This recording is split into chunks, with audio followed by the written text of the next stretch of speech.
본 방송에서 제공하는 투자 정보는 투자 판단에 대한 조언입니다. 방송에서 제공하는 주식의 가치, 가격 상승 및 하락에 대해서는 방송사에서 보장하지 않습니다. 헤드라인 뉴스입니다. 인공지능 칩 선두주자인 미국의 엔비디아의 3분기 실적이 시장 예상치를 웃돌았습니다. 350억 8천만 달러의 매출과 0.81달러의 주당 순이익을 기록했다고 밝혔습니다. 매출은 시장 조사 업체인 LSEG가 집계한 월스트리트 예상치 331억 6천만 달러를 웃돌았습니다. 이날 뉴욕 증시 정규장에서 0.76% 내린 엔비디아 주가는 실적 발표 직후 1%대 하락 중입니다. 다음 소식입니다. 프랑스 소재 자산운용사 아문디는 2025년 말까지 최종 금리로 미국 3.5%, 유로존 2.25%, 영국 3.5%라고 예상했습니다. 아문디는 디스인플레이션이 확인되면서 비둘기파적인 통화 정책을 지지할 것으로 보인다고 밝혔습니다. 다음 소식입니다. 암호화폐 대장주 비트코인이 현지 시간 20일 한때 94,900달러 선에서 거래가 되면서 다시 한번 최고가를 경신했습니다. 비트코인은 도널드 트럼프 전 미국 대통령이 재선에 성공한 이후 암호화폐 친화적 정책을 펼칠 것이라는 기대감 속 고공행진 중입니다. 다음 소식입니다. 삼성전자가 10조 원 규모의 자사주 매입 계획을 밝혔음에도 불구하고 2거래일 연속 하락했습니다. 자사주 매입 발표 전에 주식을 매수한 임원들마저 손실 구간을 앞두고 있습니다.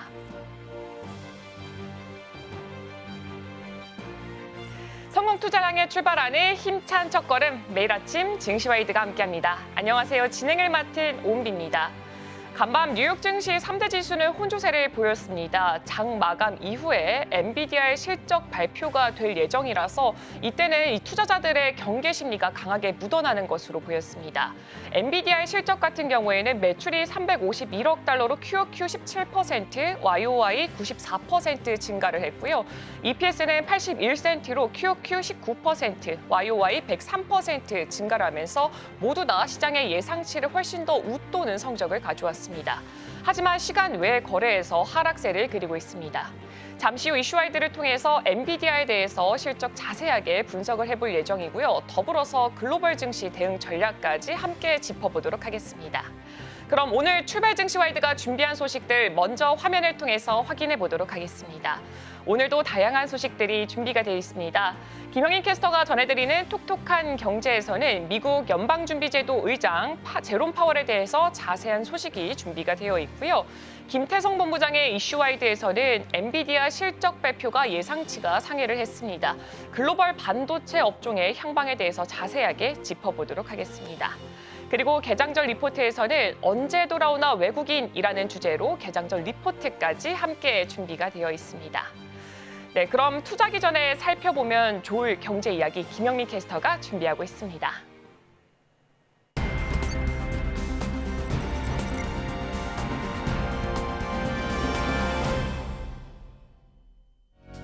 서울경제TV 톡톡한 경제 김영민입니다. 투자자들이 지금 가장 궁금해할 이슈를 찾아 그 내용에 대해 파고들어 볼 텐데요. 오늘 준비한 소식들 화면으로 만나보시죠. 다양한 키워드 속 오늘은 제롬 파월 살펴봅니다. 제롬 파월, 현재 미국 연방준비제도의 의장을 맡고 있습니다. 그는 1953년 워싱턴 DC에서 태어났는데요. 법률가 집안의 6남매 중 한 명으로 태어났습니다. 프린스턴 대학교에서 정치학 학사 학위를, 조지타운 대학교에서 법학 전문 석사 학위를 수여받으면서 변호사로서 커리어를 시작했죠.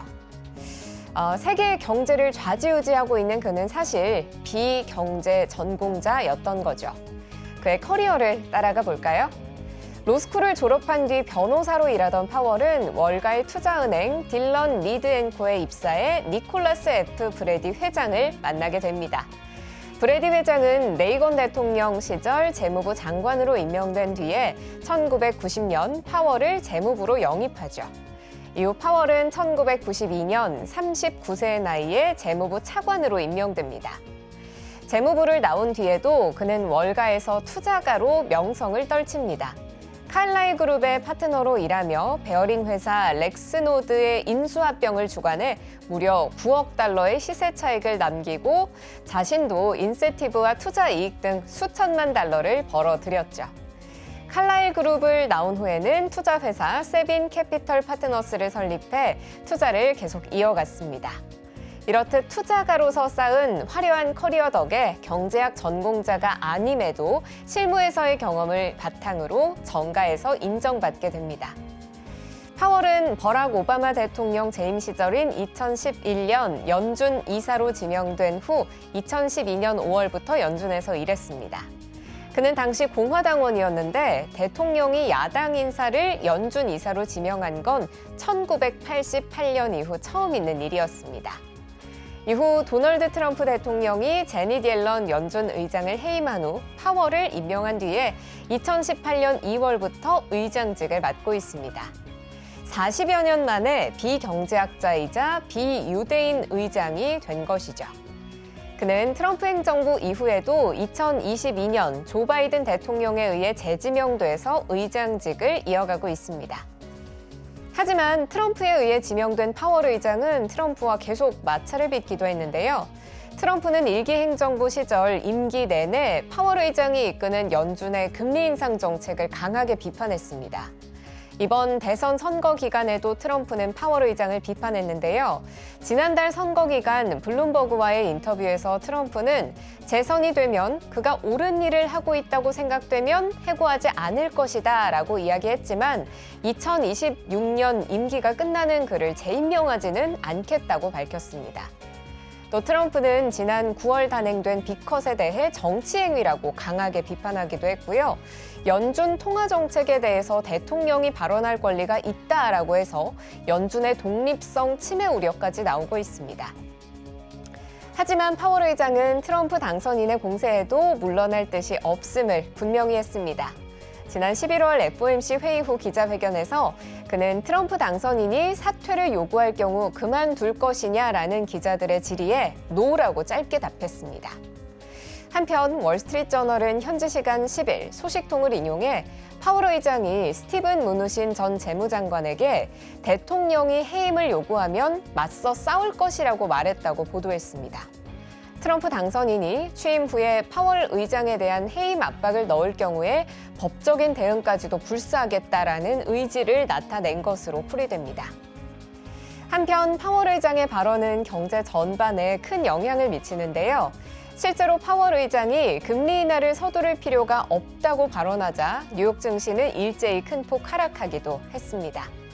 파월 의장의 발언 후 CME 패드워치는 12월 FOMC 회의에서 연준이 금리를 동결할 확률을 41%로 반영했는데 이는 전날의 17%에서 급상승한 수치였습니다. 그는 통화정책 경로를 설명할 때 정제되고 쉬운 언어를 사용하는 것으로도 유명한데요.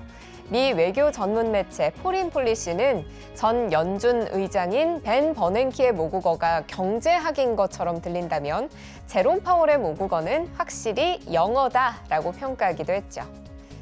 그가 친절한 언어로 설명해주는 통화정책의 향방을 앞으로도 주의 깊게 살펴볼 필요가 있어 보입니다. 오늘 제가 준비한 소식은 여기까지입니다. 계속해서 서울경제TV 출발 증시와이드 함께 하시면서 오늘 시장 대응하시길 바랍니다.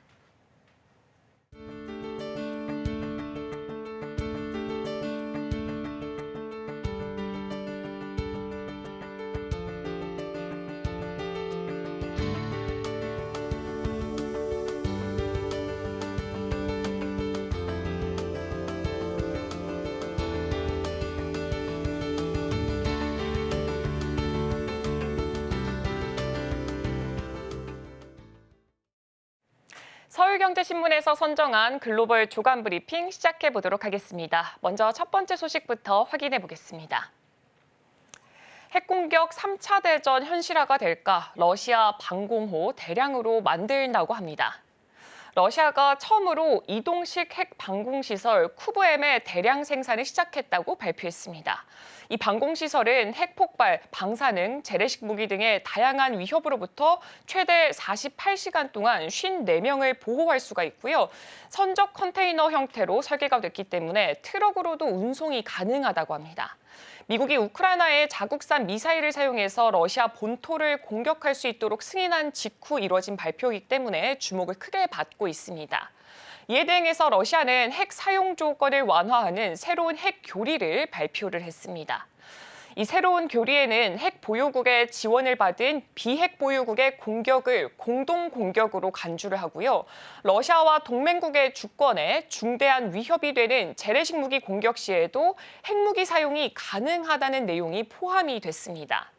CNBC는 이런 조치가 서방 국가들에 대한 경고로 작용할 수 있다고 분석을 했습니다. 러시아의 이번 결정은 핵전쟁 가능성에 대비하려는 움직임으로 해석이 될 수가 있고요. 국제사회에 미치는 영향이 클 것으로 보여지고 있습니다. 이어서 다음 소식 확인해 보도록 하겠습니다. 자동차, 반도체에서 화장품, 술까지 중국 관련주에 덮친 트럼프 스톰에 관한 소식입니다. 글로벌 기업들 중에 중국 사업 비중이 큰 기업들의 주가 하락이 두드러지고 있습니다. 반면 트럼프 2기 행정부에서 특수를 누릴 것으로 기대가 되고 있는 이 트럼프 테마주들은 상승세를 보이고 있습니다. 중국의 정부의 경기 부양책에 대한 실망감과 더불어서 트럼프 당선인의 이 강경한 대중무역 정책이 해당 기업들의 주가 하락을 이끌고 있다라는 해석이 지배적으로 작용되고 있습니다. 폭스바겐은 중국 시장에서의 고전으로 최근 3개월간 주가가 14.5%나 하락세를 보였고요. 소비재 기업들도 중국 경기 침체로 인해서 주가가 마찬가지로 하락을 했습니다.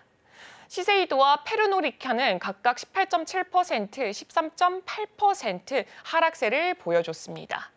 이는 중국의 부동산 경기 붕괴와 경기 침체, 정부의 부양책이 기대에 미치지 못한 영향 때문으로 풀이가 되고 있습니다. 트럼프 당선인은 대중국 관세를 60%까지 인상하겠다라고 공언을 했고요. 반도체 등 첨단 기술 분야에서의 강한 충돌이 예상이 되고 있습니다. 이로 인해서 ASML과 도쿄 일렉트론 같은 이 반도체 장비 업체들의 주가도 큰 폭으로 하락세를 그려냈습니다. 이어서 다음 소식 확인해 보겠습니다. 미국의 제재로 중국 반도체 굴기가 꺾이나 화웨이 첨단 칩 개발에 난항이 생겼다고 합니다. 중국 최대 통신 장비 업체 화웨이가 미국의 대중기술 수출 통제로 이 첨단 칩 생산에 어려움을 겪고 있다고 합니다. 블룸버그에 따르면 화웨이가 엔비디아의 첨단 가속기에 대응해서 개발 중인 이 차세대 어센드 프로세서 2종이 7나노미터 기술로 설계가 되고 있다고 합니다. 그런데 이 7나노미터 기술은 이미 수년간 사용이 됐던 기술이기 때문에 이 첨단 수준이라고 보기는 어렵다라는 지적이 함께 나오고 있습니다. 화웨이는 미국의 제재로 인해서 이 ASML의 최첨단 EUV 리소그래피 장비를 들여오지 못하고 있기 때문에 이 기술 수준 자체가 조금은 정체되고 있는 모습을 보여주고 있습니다. 이로 인해서 화웨이는 2026년까지 이 노후화된 기술로 주력 상품을 생산해야 할 것으로 전망이 되고 있습니다. 특히 대만 TSMC가 내년부터 2나노칩을 생산을 하게 될 경우에는요, 미국과 중국 간의 기술 격차는 더욱더 벌어질 가능성까지 함께 거론이 되고 있습니다. 화웨이는 이달 말에 플래그십 스마트폰 메이트 70을 출시할 예정인데 이 하드웨어 사양을 공개하지는 않고 있습니다. 이는 미국 제재로 인해서 첨단 기술의 한계를 보여주는 한편 일부에서는 자체적으로 개발했던 이 6나노 공정의 기린 9100 프로세서가 탑재될 것이다라는 관측까지 함께 나오고 있습니다. 이어서 다음 소식 확인해 보겠습니다. TSMC 향후 10년간 자국 내에 공장을 10개를 건설을 한다고 합니다. 세계 최대 파운드리 업체인 대만 TSMC가 향후 10여 년 동안 매년 대만에 공장 한 곳씩을 건설할 가능성이 있다고 밝혔습니다. 이를 위해서 정부 차원에서 물과 전력 등의 수요를 준비하고 있다고 덧붙였습니다. 거주후이 대만 경제부장은 TSMC의 미국 공장 설립에 대해서 미국과의 협력을 통해서 8만 명의 직원 중에 700명의 기술자가 미국에서 기술을 배우고 있고요. 500에서 600명의 기술자가 미국으로 파견이 됐다라고 설명을 했습니다. 미국 공장에는 200억에서 300억 달러가 투자가 될 예정입니다. TSMC의 이 나노 공정이 미국으로 이전될 가능성에 대해서 이 고 부장은 시장 수요와 국가의 자원 준비 상태를 고려해야 한다라고 말을 했고요. 현 시점에서는 이 나노 공정의 해외 이전은 불가능하다라고 언급을 했습니다. TSMC는 현재 미국 정부로부터 보조금과 세금 공제 혜택을 받아서 이 애리조나주에 3개 공장을 건설을 하고 있고요. 당초 계획된 P1 공장 완공식은 최근에 취소가 된 상태라고 합니다. 이어서 다음 소식 확인해 보도록 하겠습니다. 스마트폰 칩 1위 퀄컴 사업 다각화로 연내에 30조 원 추가 매출을 올릴 것이라고 합니다. 세계 1위 스마트폰 프로세서 업체 퀄컴이 2029 회계 연도까지 이 자동차용 칩과 사물 인터넷, IoT 등 이런 새로운 영역으로 진출을 하면서 연간 30조 원의 추가 매출을 올리겠다라는 구상을 발표를 했습니다.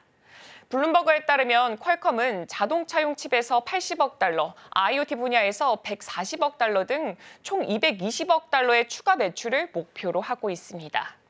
퀄컴은 크리스티아노 아몬 CEO 취임 이후에 사업 다각화를 위해서 계속해서 노력하고 있고요. PC용 칩과 자동차 기업 GM의 차량 주행 보조 시스템용 칩을 공급하기로 계약을 했습니다. 또한 삼성과 구글과 협력해서 스마트 안경도 함께 개발을 하고 있습니다. 이는 최대 고객인 애플이 자체 칩 출시를 준비를 하게 되면서 사업 다각화의 필요성이 더욱더 커졌기 때문으로 보여지고 있습니다. 퀄컴은 2030년까지 9천억 달러의 시장 기회를 예상하고 있지만 과거 매출 목표 달성에 실패했던 전례가 있기 때문에 시장 반응은 현재 신중한 상태를 보여주고 있습니다. 네, 제가 준비한 소식은 여기까지입니다. 잠시 후 이슈와이드를 통해서 오늘 우리 시장 전략 더불어서 글로벌 전략까지 함께 세워보도록 하겠습니다.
네, 목요일 이슈와이드 출발해 보도록 하겠습니다. 오늘 함께 하실 분은 IS의 김태성 본부장입니다. 네, 본부장님 안녕하세요. 네, 안녕하세요. 오늘 네. 당연히 얘기해야 될 주제는 엔비디아가 아닐까 싶습니다. 그렇죠. 장 마감 이후에 실적을 발표를 하게 되면서 사실 간밤에 있었던 뉴욕 증시 3대 지수 같은 경우에 이 엔비디아 실적을 앞두고 좀 경계감을 보여주는 모습을 네. 보여줬습니다. 근데 실적을 제가 살짝 둘러봤더니 그래도 시장의 컨센보다는 훨씬 더 상회하는 모습을 보여줬는데 네. 주가가 오히려 좀 빠지고 있더라고요. 이번 실적에 대해서 어떻게 분석하고 계신가요?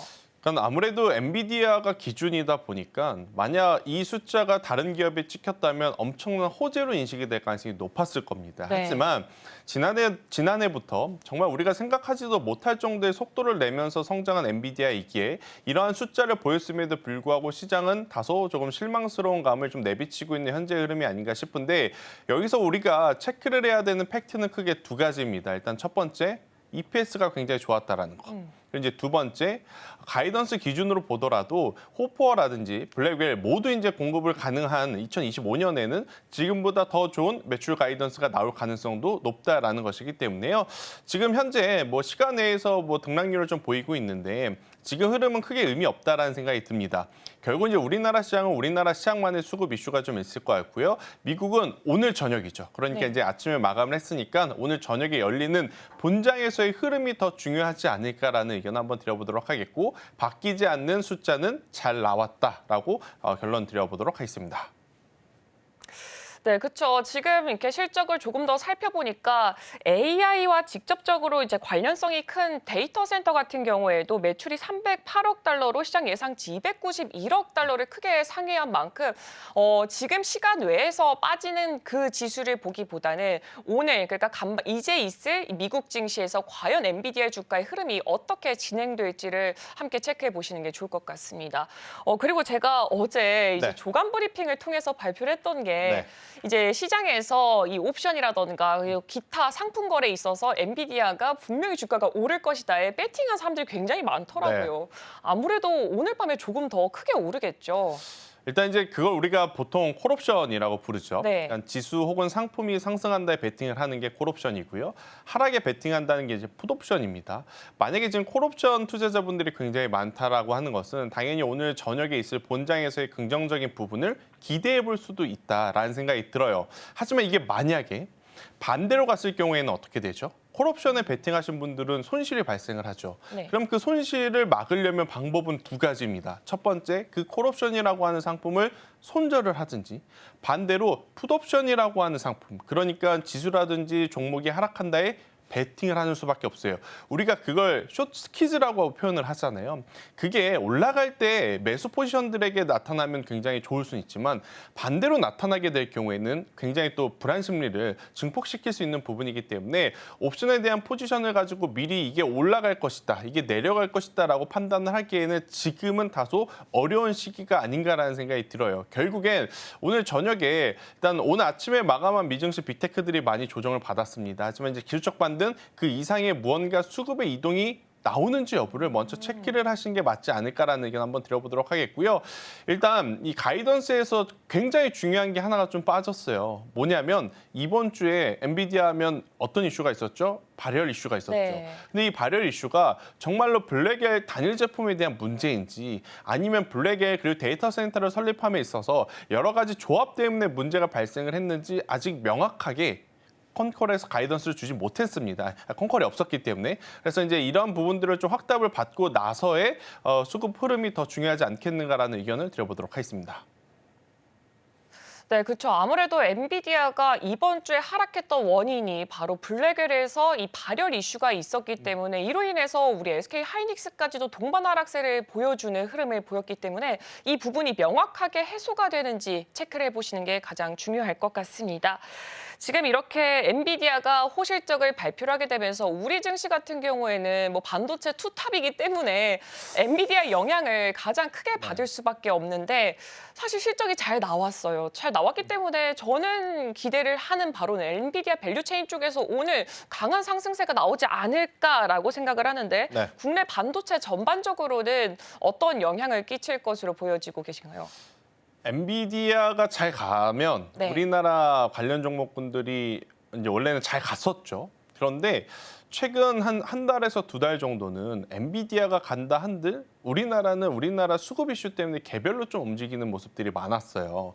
만약에 엔비디아를 따라 움직였다면 SK하이닉스는 최근에 이렇게 조정이 나왔으면 안 됐죠. 그렇죠. 계속해서 올라갔었어야 됐죠. 하지만 이제 우리나라 같은 경우에는 지금 수급의 부재 속에 어떻게 보면 삼성전자의 10조 자사주 매입 및 소각 이슈가 있어서 삼성전자의 수급 쏠림 현상이 나타났기에 오늘 이 흐름이 어떻게 될 것인지는 저도 사실 예측하기가 좀 어려운 것 같습니다. 하지만 한 가지 분명한 건 숫자가 잘 찍혔기 때문에 오히려 지금 SK하이닉스 기준으로 보면 가격의 조정은 이용해 보셔도 저는 괜찮다라는 생각이 들어요.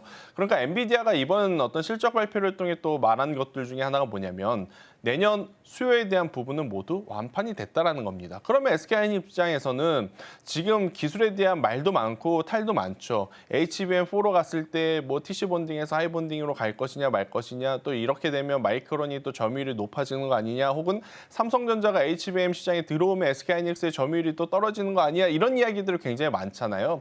하지만 내년 제품이 완판됐다라는 건 SK하이닉스도 내년에 실적은 크게 변함없이 우리가 생각했던 가이던스대로 나타날 가능성이 높다라는 것을 의미하기 때문에요. 저는 오히려 SK하이닉스 혹은 이제 밸류체인을 좀 보셔야 되는데 문제는 이제 최근의 흐름입니다. 그러니까 최근에 반도체 IT 투톱 외의 반도체 소부장주들 하다 보니까 벌써 두 자릿수 하락의 고점 대비 아니면 최근 박스 상단 대비 조정이 나왔어요. 그러면 이 종목군들을 지금 미리 선점을 해야 되느냐? 저는 그건 아니다라고 봅니다. SK하이닉스가 상징적인 가격대가 지금 20만 닉스라고 우리가 불리우잖아요. 20만 닉스가 되었을 때 따라 올라오는 소장주들을 잘 추려서 따라 올라오는 그 기업들만 저는 트레이딩을 하셔야 지금 살아남을 수 있지 않겠는가라는 생각이 들어요. 왜? 우리나라는 여전히 외국인의 수급 공백 속에 가는 기업이 가는 그러한 형태이기에 지금 처지는 종목은 시장에서 소외되었다라고 평가를 할 수밖에 없지 않나라는 의견 드리겠습니다.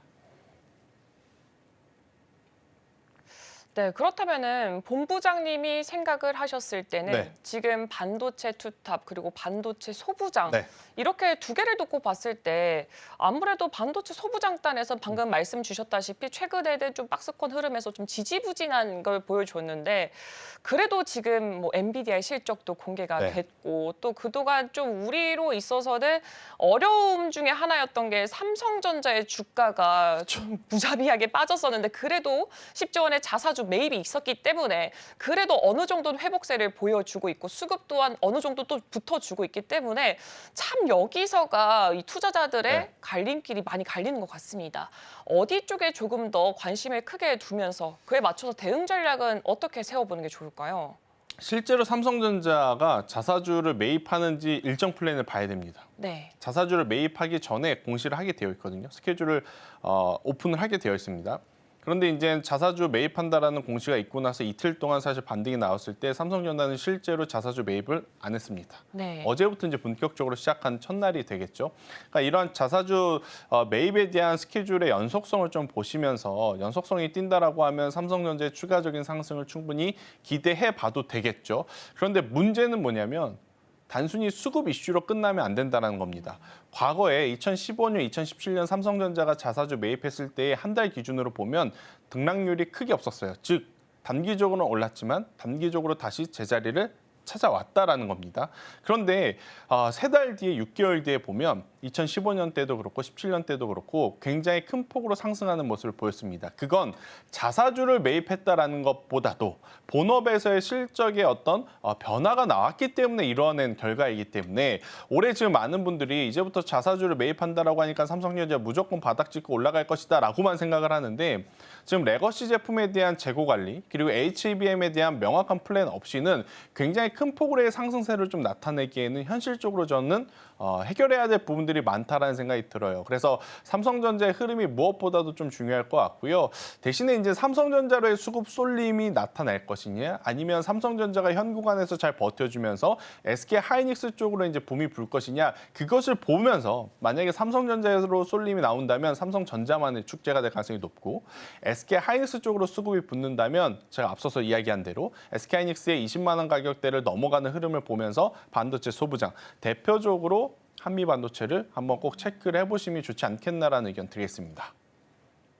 마음 같아서는 사실 삼성전자랑 SK하이닉스랑 동반으로 그렇죠. 좀 잘 올라가서 우리 지수도 좀 이끌어줬으면 좋겠는데 수급이 이동하는 모습을 계속 보여주고 있기 때문에 좀 흐름을 좀 잘 체크해 보셔야 될 것 같고요. 그 중에서도 한미 반도체 쪽에 좀 더 집중도를 크게 두는 게 좋을 것 같다라는 의견을 주셨습니다. 네, 지금 시장을 봤더니 AI를 중심으로 한 이 반도체 쪽에 무게를 두어야 된다라는 의견이 굉장히 지배적으로 작용을 하고 그렇죠. 있습니다. 과연 이게 맞는지 의문도 생길 수밖에 없는 게 뭐 일각에서는 AI가 조금 뭐 아직까지는 명확하게 뭔가 나타내는 지표가 없기 때문에 네. 뭐지 뭐 막 문제가 많다라는 말도 있잖아요. 그렇죠. 그래서 이 부분에 대해서는 어떻게 생각하고 계신가요?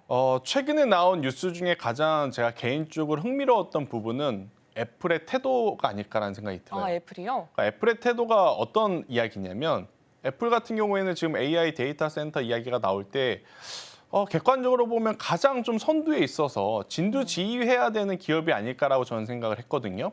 하지만 이 AI 데이터 센터가 도입이 되면서 오히려 애플 같은 경우에는 지금 한 발짝 조금 물러나 있는 모습을 좀 보입니다. 오히려 아마존이라든지 알파벳이라든지 메타라든지 엔비디아와 같은 기업들이 더 적극적으로 지금 참여를 하고 있는 모습을 보이죠. 그런데 애플에서는 이런 이야기를 합니다. 너희들이 다 개발하면 그걸 써야 할 플랫폼이 필요할 텐데 그 플랫폼 우리 아니면 누굴 통해서 쓸 거냐 이런 이야기를 하더라고요. 그만큼 아이폰 시리즈에 대한 자신감을 또 한 번 이제 피력했기 때문에 저는 AI의 중심의 결국엔 방점은 돌고 돌고 돌아서 애플이 찍어줄 가능성이 높지 않겠나라는 생각이 듭니다. 최근에 이제 애플 주가의 흐름을 놓고 봐도 그렇죠. 엔비디아 변동성 크죠. 메타 변동성 크죠. 구글, 알파벳 변동성 큽니다. 하지만 애플 중국 시장에서 많이 안 팔린다 그랬는데 어느새 또 올라와 버렸습니다. 그렇기 때문에 저는 AI 시대에 대해서 뭐 여러 가지 말은 많겠지만 애플이 바라보고 있는 시선 자체가 굉장히 긍정적이기에 너무 걱정하실 필요는 없지 않겠는가라는 생각이 듭니다. 그런데 이제 여기서 한 가지 문제는 뭐냐면 미국 기업들만의 축제가 될 가능성도 있다는 거죠. 그러니까 우리나라 기업들이 실제로 AI를 통해서 수익을 보려면 네이버, 카카오 이러한 기업들이 사실 선전을 해줘야 되거든요. 애플의 플랫폼, 우리나라도 카카오, 네이버의 플랫폼 이걸 이용을 해야 되는데 사실 이들이 현실적으로 그들만큼의 주가의 아웃퍼폼을 좀 보여주기에는 어려운 부분들이 많아서 그러다 보니까 많은 분들이 미장해야 되는 거 아니에요? 애플 사야 되는 거 아니에요? 엔비디아, 테슬라 해야 되는 거 아니에요? 이렇게 생각할 수는 있지만 저는 그래도 최근에 한길과 컴퓨터라든지 더존 비전처럼 우리나라만의 플랫폼을 가지고 있는 기업들의 시세가 괜찮았거든요. 그렇기에 이쪽에 대한 관심들을 좀 높여가면서 저는 따라가 보시는 것이 어떨까라는 의견 한번 드려보도록 하겠고요. 이번에 또 엔비디아에서 여러 가지 또 제품들 중에 AI 플러스 자동차 쪽이 또 좋았어요.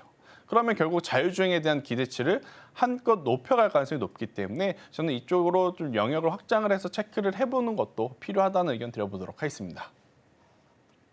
네, AI를 마음껏 개발을 하고 나면은 그 AI를 써줄 애플이 그렇죠. 방점을 찍을 것이다. 이 말 굉장히 좋은 것 같아요. 이 부분도 함께 체크해 보시면 좋을 것 같고요. 사실 우리나라 기업으로 봤을 때 네이버가 최근에 AI 개발 쪽에 속도를 많이 내고 있다라고는 하지만 아직까지는 아웃퍼폼적으로 봤을 때는 미국의 기업들에 비해서는 조금은 부족한 모습을 보여주고 있습니다. 그래도 우리 기업들 한글과 컴퓨터라던가 더존 비전 쪽에서도 개발 속도를 굉장히 빠르게 올라와 주고 있기 때문에 이 부분도 함께 체크해 보시면 좋을 것 같습니다. 근데 자율주행 얘기를 하니까 네. 또 빼놓을 수가 없는 게 이 트럼프 트레이드가 아닐까 싶습니다. 네. 요즘 우리 시장 키워드 뭐 미국이라던가 중국, 뭐 일본까지 키워드가 항상 트럼프, 머스크 트레이드로 이어지는 것 같은데 그렇죠. 지금 봤더니 뭐 트럼프 트레이드에서 제외가 됐던 게 마리화나였습니다. 네, 맞아요. 이 사실은 그 해리스 후보의 공약 중에 하나였기 때문에 그동안은 해리스 후보의 지지율이 올라갔을 때 마리화나 관련주들이 큰 폭의 움직임을 보여줬는데 지금 마리화나 관련주가 기지개를 피는 모습을 보여줬습니다. 트럼프 정책 기대감 속에서 이 마리화나 관련주 지금 그래도 그 이 대선 이후로 조금 많이 눌렸었는데 네. 접근을 해봐도 괜찮을까요? 일단은 마리화나 관련한 정책은 해리슨만의 것은 아니었습니다. 네. 공화당 쪽에서도 여러 가지 이야기를 했었던 그러니까 교집합에 들어가는 부분 중에 하나이긴 한데 이미지가 참 무서운 거거든요. 네. 아무래도 이제 해리슨 쪽으로 너무 이제 집중이 되어다 보니 마리화나는 해리슨 관련주다라는 인식이 굉장히 강한 것 같아요. 그래서 11월 초에 이제 트럼프 당선인이 되고 나서 이 우리바이오와 같은 기업들의 주가의 조정이 굉장히 강했었죠. 하지만 다시금 이제 트럼프 쪽에서도 공화당 쪽에서도 이 의료용 대마의 합법화에 대한 이야기가 좀 나오다 보니까 반등이 좀 나오고 있는데 일단 이쪽은요. 우리나라 관련 기업들이 실제로 수혜를 볼 수 있을 만한 확률이 극히 드뭅니다. 그래서 제가 그때 그러니까 2, 3주 전에도 무슨 이야기를 드렸냐면 만약 이 종목분들을 가지고 계신다면 소테마를 가지고 계신다면 욕심 부리지 마시고 반등이 나올 때 반드시 비중을 줄여야 된다. 안 그러면 4년 동안 또 가지고 가셔야 된다라는 이야기를 좀 드렸었거든요. 만약 그때 대응하지 못하신 분들 같은 경우에는 지금 또다시 한번 기회가 왔다 생각이 듭니다. 너무 욕심 부리지는 않으셨으면 저는 좋을 것 같고요. 만약에 추가적으로 상승 시에 속상하시더라도 비중을 조금 줄이시고 트럼프 트레이드라고 불리우는 쪽, 그들의 이제 조정을 보일 때가 지금 다 와갑니다. 그럼 그들을 저는 담아가는 게 현실적으로 맞는 거죠. 트럼프 이기 아직 시작도 안 했습니다. 그렇죠. 시작도 안 했는데 이 정도면 시작하면 오죽하겠습니까? 그러니까 그들의 조정을 저는 오히려 매도를 하고 현금을 확보하시고 기다리셨다가 노려보시는 게 더 맞지 않겠나라는 의견을 드려보도록 하겠습니다. 네, 그렇죠. 마리화나는 사실 교집합에 있던 정책 중 하나인데 어떻게 보니까 이제 해리스 관련주로 크게 부각을 받았습니다. 하지만 우리 기업들 쪽으로 바라봤을 때는 크게 수혜를 받지 못할 것으로 보여지고 있기 때문에 아무래도 지금 마리화나 쪽에 시선을 두기보다는 완벽한 트럼프 트레이드 이쪽에 시선을 크게 두는 게 맞을 거로 생각이 들고 있습니다. 그리고 지금 벌써 11월 말이 다가오면서 네. 연말 시즌 이 쇼핑에 이제 향연이 이어질 것으로 보여지고 있는데 그래서 화장품주가 어느 정도 또 주목도가 올라가고 있는 것으로 보여지고 있습니다. 하지만 여기서 문제가 이 관세가 아닐까 싶은데 사실 화장품 미국발로 봤을 때는 저렴한 가격에 고퀄리티 화장품이기 때문에 우리 기업들의 화장품이 굉장히 잘 팔렸다라는 리포트를 맞아요. 제가 봤었거든요. 네. 근데 보편 관세 10%에서 20%가 붙어버리면은 사실 가격적 메리트가 떨어지는 게 아닐까라는 우려감도 있는데 이 화장품주가 지금 연말 이슈로 반짝 올라올 때 네. 단기적으로만 좀 접근을 해야 될까요? 일단 화장품주들은 저는 욕심을 이제는 좀 내려놓으셔야 될 것 같다라는 생각이 듭니다. 그러니까 작년부터 올해 여름까지 그들이 내보일 수 있는 굉장히 많은 호재들이 모두 선반영이 된 가격들이 형성이 되었다가 최근에 빠지고 있죠. 빠질 때 여러분들이 꼭 체크를 하셔야 되는 부분은 실적도 같이 빠지고 있는가를 좀 보셔야 됩니다. 실적도 같이 빠지고 있습니다. 그러면 지금의 조정은요, 가격적인 어떤 메리트를 좀 노리고 기술적으로 접근하기에 굉장히 위험한 가격이라고 좀 보는 거죠. 그러니까 예를 들어서 실적이 여전히 좋음에도 불구하고 조정이 나온다면 그건 매수의 기회로 볼 수 있습니다. 하지만 실적이 빠지면서 주가가 고점에서 지금 급격하게 하락을 하고 있는 상황이라서 대표적으로 여러분들이 HTS, MTS를 켜시고 CNC 인터내셔널이라고 하는 기업의 주가를 보면 이해하시기 빠를 겁니다. 이들이 주가를 올리는데 걸린 시간은 3년. 그런데 고점 대비 70%의 하락을 보이는데 걸린 시간은 2달이면 충분했었던 것 같습니다. 그만큼 지금 체력적으로 약할 수밖에 없죠. 트럼프의 가장 큰 문제는 관세에 있고 우리나라 화장품의 지금 매출 구조는 박리담의 형태의 판매 구조였습니다. 근데 여기에 관세를 매긴다? 당연히 우리나라 기업들의 영업이익률은 현저히 더 떨어질 수밖에 없다라는 거죠. 그러면 관련 산업 중에 영업이익률이 높은 쪽을 찾아야 합니다. 그러다 보니까 피부 미용 의료기기 혹은 미국 매출의 비중보다는 다른 쪽 매출 비중이 큰, 그렇다고 해서 중국 매출이 크면 매출 자체가 안 나오겠죠. 그러면 결국 시장은 딱 하나, 일본을 바라보고 있습니다. 그러니까 다른 화장품주들 다 맥을 못 출 때 VT만 나홀로 지금 강세의 모습을 보이고 있는 이유이기도 하다라고 좀 설명을 드릴 수 있을 것 같고요. 대신에 VT도 화장품 섹터에 지금 포함되어 있는 상황이라서요. 섹터 전체에 어두운 그림자가 좀 들이오고 있어서 이쪽도 너무 공격적으로 보기에는 저는 현실적으로 어렵다. 하지만 파마 리서치, 대웅제약, 휴젤 이쪽에 대해서는 여전히 저는 높은 관심도가 필요하다. 이쪽은 영업이익률이 높기 때문에 관세를 매긴다 하더라도 버틸 수 있는 체력이 일단 있고요. 그리고 미국만 바라보는 기업들이 아닙니다. 그러니까 전체 피부 미용 의료기기에서 가장 많은 수요를 나타내는 쪽이 미국은 맞아요. 하지만 두 번째가 남미입니다. 브라질, 아르헨티나 이런 쪽. 그러니까 이쪽으로의 또 진출 속도가 굉장히 빨라지고 있어서 저는 피부 미용 의료기기 쪽은 올해 연말 소비 시즌에 맞춰서 굉장히 긍정적으로 볼 수 있으나 화장품 쪽은 다소 이제는 선별적인 접근이 필요하지 않을까라는 생각이 들고 있고 미국은 참 대단한 게 월마트, 코스트코 여전히 신고가 영역입니다. 그래서 이제 유통 소비 쪽을 보실 때는 미국에서는 이런 이 소비 플랫폼, 유통 소비 플랫폼을 좀 보시는 게 맞을 것 같고 우리나라에서는 아무래도 이제 의류라든지 화장품 쪽보다는 피부 미용 의료기기 쪽을 여전히 좀 보시는 게 맞지 않을까? 또 피부 미용은 국내에 오셔서 시술 받으시는 분들이 많을 거 아니에요? 그러다 보니까 여행사들 혹은 항공사들까지 한번 또 체크를 해볼 수 있을 만한 요소다라는 의견 드리겠습니다. 네, 이제는 화장품에서 시선을 피부 미용 기기, 이쪽 톡신 쪽으로 좀 옮겨보시는 게 어떨까라는 의견을 전해주셨습니다. 그렇다면 이제 제약바이오도 한번 살펴보겠습니다. 네. 트럼프 2기가 본격적으로 도래를 하게 된다면 중국의 견제를 강화하고 또 약가 인하까지 좀 기대감을 볼 수 있다라고 하면서 이 기대감으로 내년에 주도 섹터가 될 수도 있다라는 의견까지도 현재 시장에서는 나오고 있습니다. 네. 진짜 내년에 주도 섹터가 될 수 있을까요? 일단 제약바이오는 사실 한 가지 지금 암초를 만났죠. 그렇죠. 네, 연준 의장이 갑작스럽게 또 금리 속도에 대한 조절을 생각해봐야 된다라는 코멘트가 좀 치명적이었다라고 좀 보시면 될 것 같아요. 여전히 미국은 중국을 억제하기 위해서 바이오 산업에 손을 대고 있고 최근에 또 이 보건복지부 장관의 아무래도 여러분들이 아시는 로버트 케네디 주니어 분이 이제 임명이 되면서 반백신론자입니다. 그러면서 이제 제약 바이오의 변동성을 굉장히 크게 주곤 했지만 결국 본질적인 부분은 금리 속도가 여기서 처지게 되면 제약 바이오가 받을 수 있는 수혜가 생각보다 덜하다.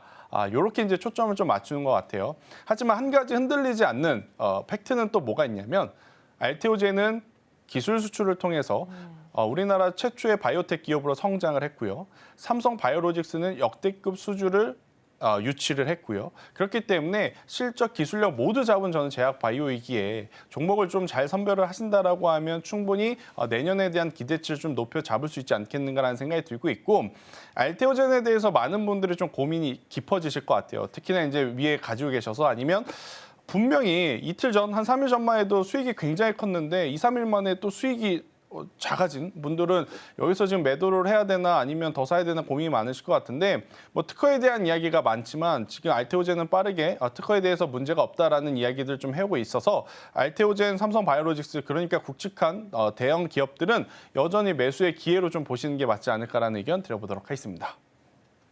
네, 삼바와 알테오젠은 그래도 계속해서 매수 쪽에 무게를 두면 좋을 것 같다라고 의견을 주셨고요. 특히나 삼바 같은 경우에는 이렇게 빅딜을 연이어 체결을 하면서 국내 창립 이래 최초로 수주 누적 금액이 5조 원을 돌파했다고 합니다. 네, 그럼 오늘 나눴던 이야기 다시 한번 화면을 통해서 정리해 보도록 하겠습니다. 네, 김태성 본부장의 이슈와이드에서는 글로벌 이슈 그리고 섹터 함께 전략 짚어봤습니다. 엔비디아의 3분기 매출액은 361억 달러로 컨센서스를 상회했습니다. 트럼프의 마리화나 합법화 공약이 기대감이 커지고 있고요. 블랙 프라이데이 등 연말 쇼핑 시즌이 도래했습니다.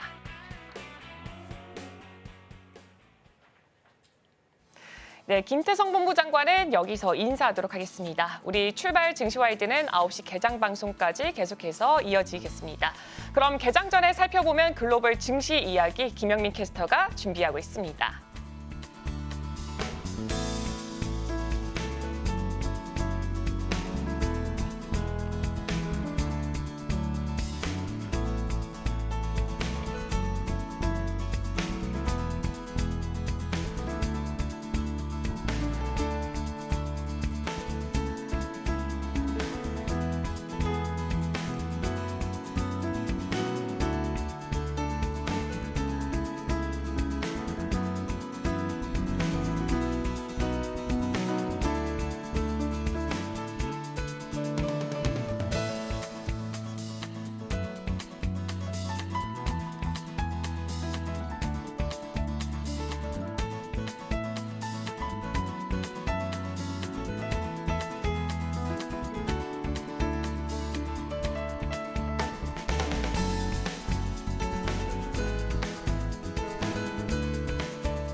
아침에 읽는 어젯밤 미증시 이야기 종목 브리핑 전해드립니다.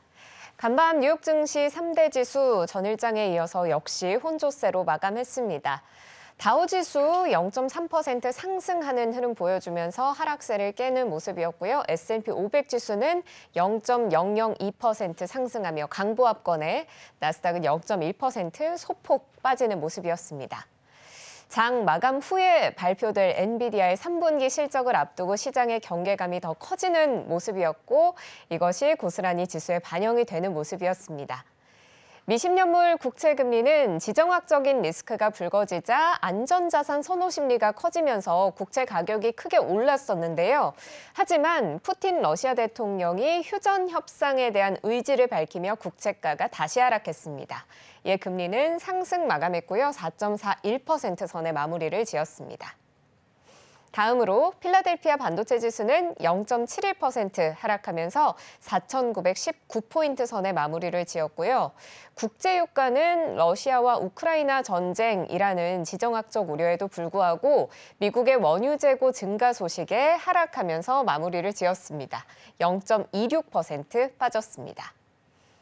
M7 종목들은 메타와 애플만 소폭 상승한 채 마무리를 지었는데요. 애플은 0.3% 상승한 반면 마이크로소프트 0.5%가량 빠졌습니다. 엔비디아입니다.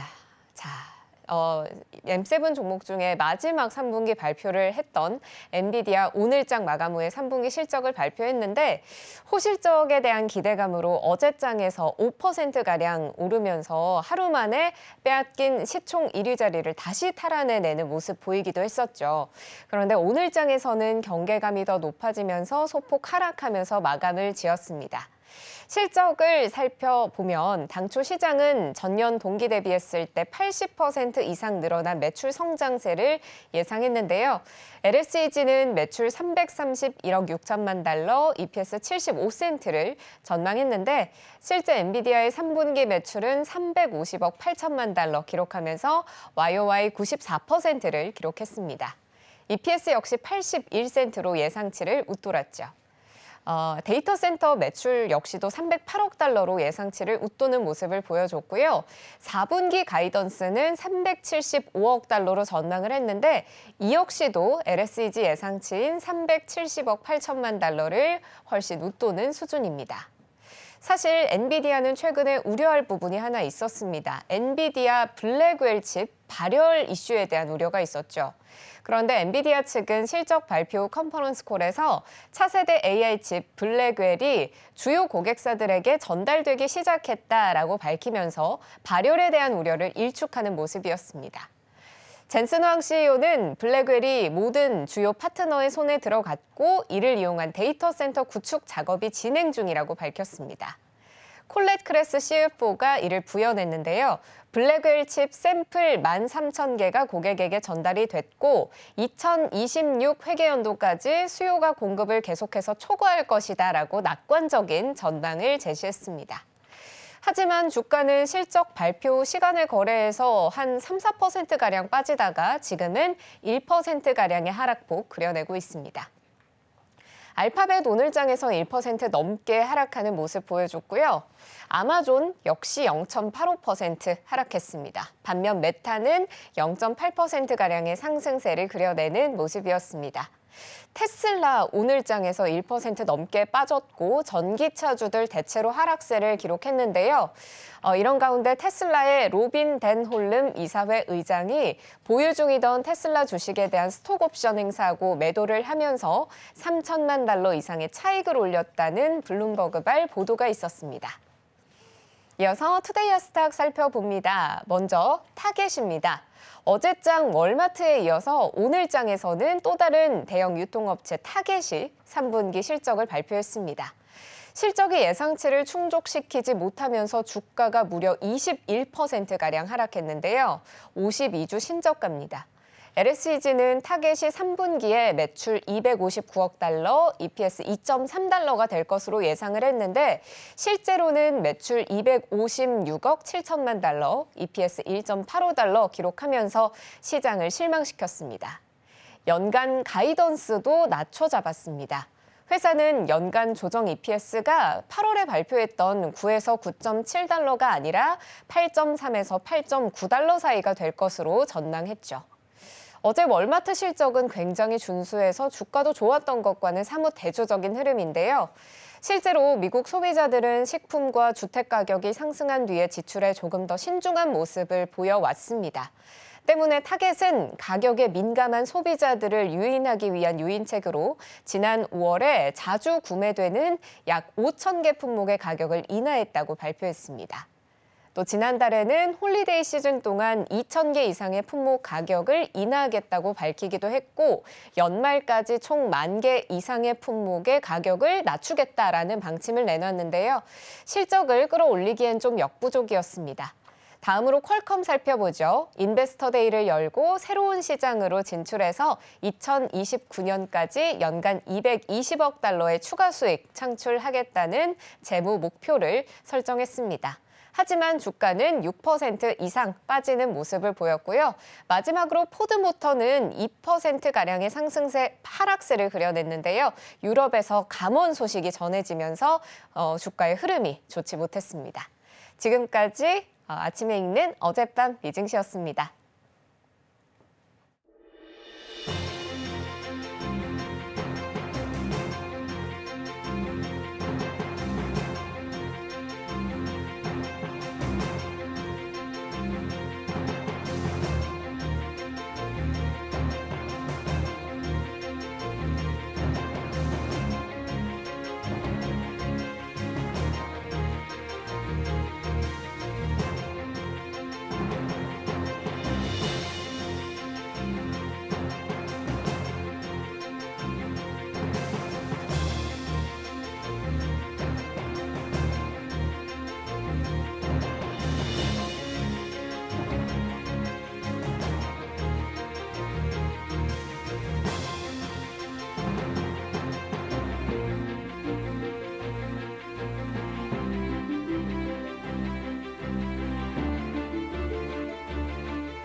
네, 개장을 약 11분 정도 앞두고 있습니다. 간밤에 미증시 3대 지수는 혼조세를 보이면서 장을 마감 지었는데요.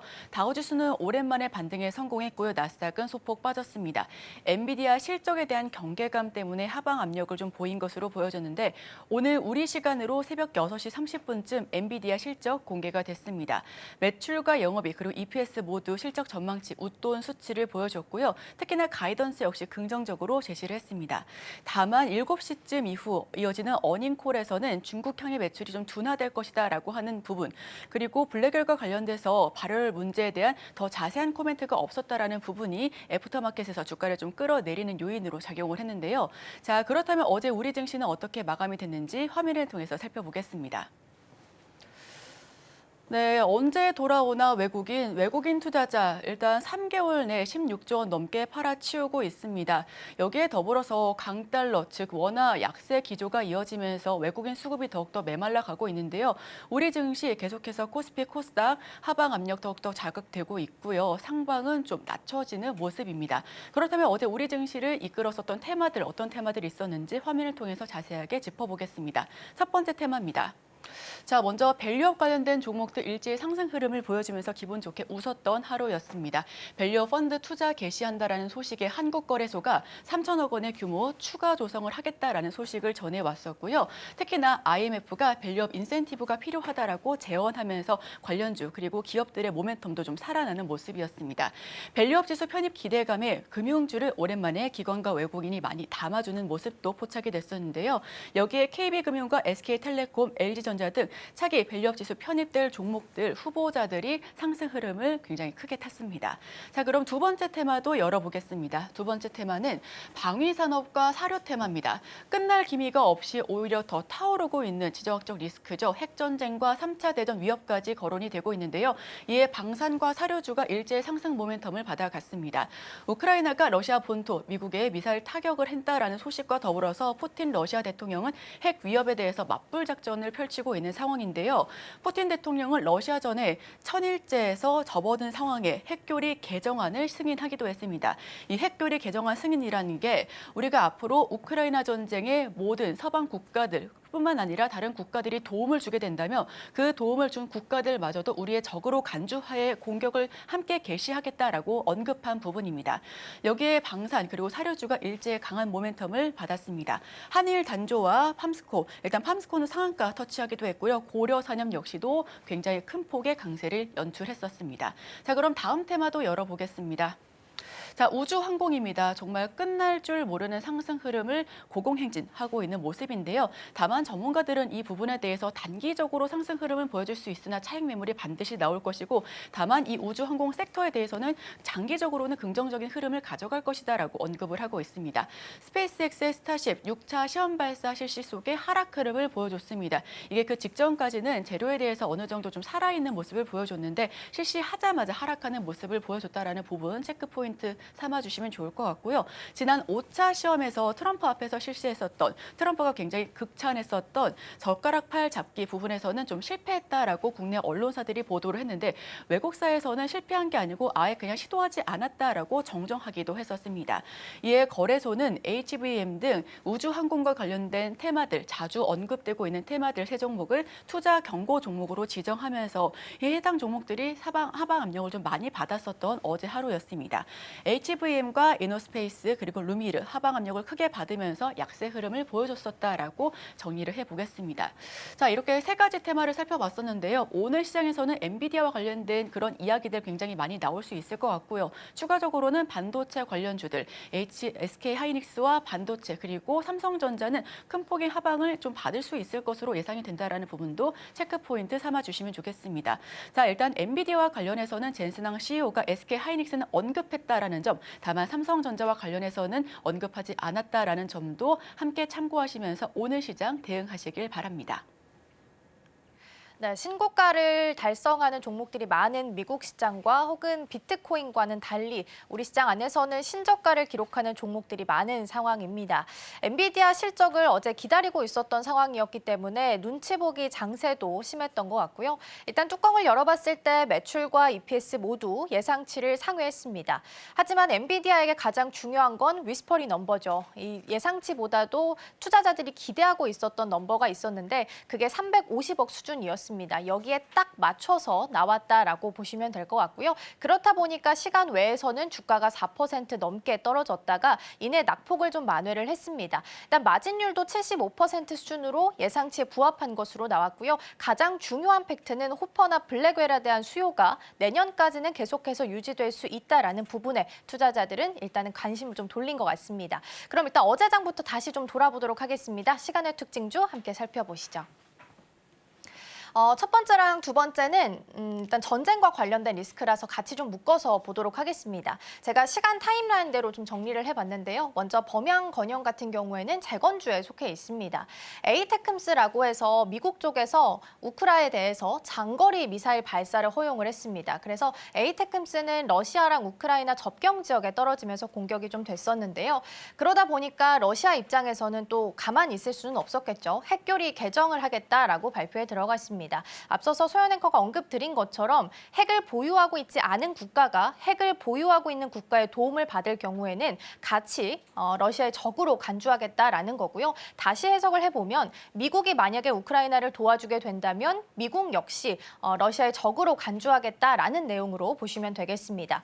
그래서 이 와중에 또 하나의 소식이 좀 장중에 전해졌습니다. 미국 쪽에서 우크라 대사관을 폐쇄한다라는 소식이 전해졌고요. 더불어서 자국민들을 보호하기 위해서 직원 대피령까지 떨어졌다라는 소식이 전해지면서 일단 흐름 자체가 재건주보다는 오히려 전쟁, 방산 관련주 쪽으로 시선이 좀 쏠렸고요. 더불어서 시간 외에서는 신송홀디스 같은 사료주까지 같이 좀 관심을 받았습니다. 근데 반대로 또 이번에는 로이터 쪽에서 휴전 협상과 관련된 보도까지 나오게 됐습니다. 그래서 어떤 흐름으로 가게 될지 그리고 이쪽에 투자하시는 분들이라면 굉장히 기민한 움직임을 좀 취하셔야 될 것 같고요. 추가적으로 오늘 아침까지 들어온 소식들을 좀 언급을 드리자면 일단은 미사일 발사와 관련된 이야기도 있었고요. 더불어서 젤렌스키의 특사가 다음 주에 무기 요청서 들고 방한할 수 있다라는 이야기도 있습니다. 그렇다면 다음 주에 소형 무기와 관련된 종목들의 움직임도 있을 수 있다라는 점도 함께 좀 체크해 보시면 좋겠습니다. 세 번째는 레몽레인입니다. 이 종목 같은 경우 오징어 게임 2에 대한 기대감이 좀 높아지게 되면서 같이 관심을 받고 있습니다. 지금 주연 배우로 있는 이정재 씨가 최대 주주로 있는 종목입니다. 그러면서 가장 크게 수혜를 좀 받을 수 있을 거다라는 이야기는 나오고 있는데요. 다만 주의할 점도 있습니다. 일단 시즌 1보다 시즌 2에서 제작비가 4배 정도 더 들어갔다라고 하고요. 넷플릭스에서 제작하는 작품들 같은 경우에는 배우들의 들어가는 출연료가 꽤 높은 편이라서 마진율이 생각보다는 높지 않을 수도 있다라는 점입니다. 그리고 전반적으로 봤을 때 시즌 1을 넘어서는 시즌 2가 나올 수 있을까라는 부분에 대해서도 의문감이 좀 있어서 실제적으로 어떤 움직임을 보이게 될지는 조금 더 보셔야 될 것 같습니다. 마지막으로 위치 살펴볼 텐데요. 어제도 새내기주가 나왔는데 최근에는 새내기주 IPO하고 나면 주가의 흐름이 좀 좋지는 않았습니다. 근데 어제는 이걸 좀 멈춰줬다라고 보시면 될 것 같고요. 소위 우리가 더블이라고 불리는 수준까지 올라가면서 129.5%에서 상승 마감하는 모습을 보였습니다. 일단 보유 물량 자체가 있어서 최대 주주들의 지분을 많이 가지고 있는 상황이라서 어제 나왔던 IPO 물량을 제외하고는 오버행에 대한 우려도 조금은 적다라고 보시면 좋을 것 같습니다. 자, 그럼 계속해서 오늘 시장 대비해 보겠습니다. 예상 차결 지수부터 함께 살펴보도록 하겠습니다. 네, 오늘 양시장은 하락하면서 출발할 거로 예상되고 있습니다. 어제 코스닥 시장이 오후 3시를 기점으로 해서 완전히 음전을 했습니다. 그때가 앞서 말씀드린 것처럼 미국 쪽에서 우크라 대사관을 폐쇄하고 자국민을 대피시키겠다라는 소식이 나왔던 시점이었는데요. 오늘도 추가적인 하락을 아쉽게도 이어갈 것으로 보입니다. 코스피는 0.12% 하락하면서 여전히 2,500선은 하회하며 출발 준비하고 있습니다. 자, 그럼 계속해서 오늘 시총도 함께 살펴보도록 하겠습니다. 먼저 코스피입니다. 오늘 엔비디아 실적 발표를 기다리고 있었던 상황 속에서 오늘 출발 모습 보면 0.9% 하락할 것으로 보이고요. SK하이닉스도 0.4% 하락하면서 17만 원 선 하회하며 출발을 준비하고 있습니다. 삼성전자랑 SK하이닉스 같은 경우에는 엔비디아 실적을 봤을 때 일단 예상치에 딱 부합했다라는 부분에 있어서 아쉬움을 조금 더 더하지 않을까 싶습니다. SK하이닉스는 특히나 엔비디아랑 TSMC랑 같이 3자 동맹을 굳건하게 지키고 있는 쪽인데 특별하게 코멘트가 나오지 않았기 때문에 이 부분에 대해서는 조금 더 체크를 해보셔야 될 것 같고요. 삼성전자도 0.9% 하락하면서 54,800원 선에서 출발을 준비하고 있습니다. 일단 엔비디아에서 위스퍼리 넘버에 딱 맞춰서 지금 실적이 나왔기 때문에 주가 반응이 어떻게 나오게 될지는 보셔야 될 것 같습니다. 삼바는 오늘 0.8% 강보합 수준에서 출발을 준비하고 있습니다. 계속해서 코스닥 시총도 함께 살펴보겠습니다. 알테오젠부터 리가켄바이오까지 오늘 이 시장도 편하게 움직이진 않을 것 같습니다. 알테오젠도 추가적인 하락을 좀 이어갑니다. 1.5% 하락하면서 40만 원대 앞자리 4였다가 어느덧 30만 원 중반 수준까지 지금 내려와 있습니다. 리가캠도 계속해서 좋은 이야기는 많이 나오고 있지만 주가에는 전혀 반영이 되지 못하고 있고요. 오늘 출발도 10만 원 선에서 출발을 준비하고 있습니다. HLB는 0.14% 하락하면서 7만 1,500원 선에서 출발 준비하고 있고요. 에코프로 그룹주 역시나 마찬가지로 하락하면서 출발 준비하고 있습니다. LG 엔솔은 플러스권이지만 여기서는 마이너스권, 소재단은 일단 큰 폭의 하락을 보이고 있다는 점도 유념하셔야 될 것 같습니다. 7만 원 선 하회하면서 출발할 것으로 예상되고 있습니다. 오늘 시장 문 열고 돌아오겠습니다.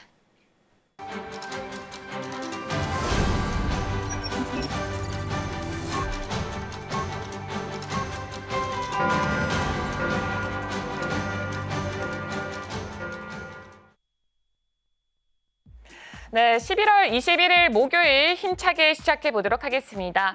간밤 뉴욕 증시 3대 지수는 혼조세를 보였습니다. 엔비디아의 실적 발표 자체가 이 증시가 마감된 이후에 났기 때문에 이 투자자들은 경계 심리가 좀 커진 것으로 보여지고 있습니다. 엔비디아 실적은 매출과 EPS 모두 시장의 컨센을 상회하는 좋은 실적을 보여줬지만 이 시간의 거래에서 엔비디아 주가가 1%가 조금 더 넘어가는 하락세를 보였습니다. 실적이 잘 나왔기 때문에 과연 오늘 우리 증시에 어떤 영향을 미칠지 지금 바로 지수부터 열어보도록 하겠습니다. 네, 오늘 코스닥은 상승불을 켜고 있고요. 코스피는 하락불을 켜고 있습니다. 현재 코스피는 0.31% 떨어지면서 2,474포인트 선에서 출발을 하고 있고요. 반면에 코스닥은 예측가 때까지만 하더라도 하락불을 켰지만 현재는 상승불을 전환했고요. 683포인트 선에서 거래가 출발되고 있습니다. 업종별로 등락도 함께 체크해 보도록 하겠습니다.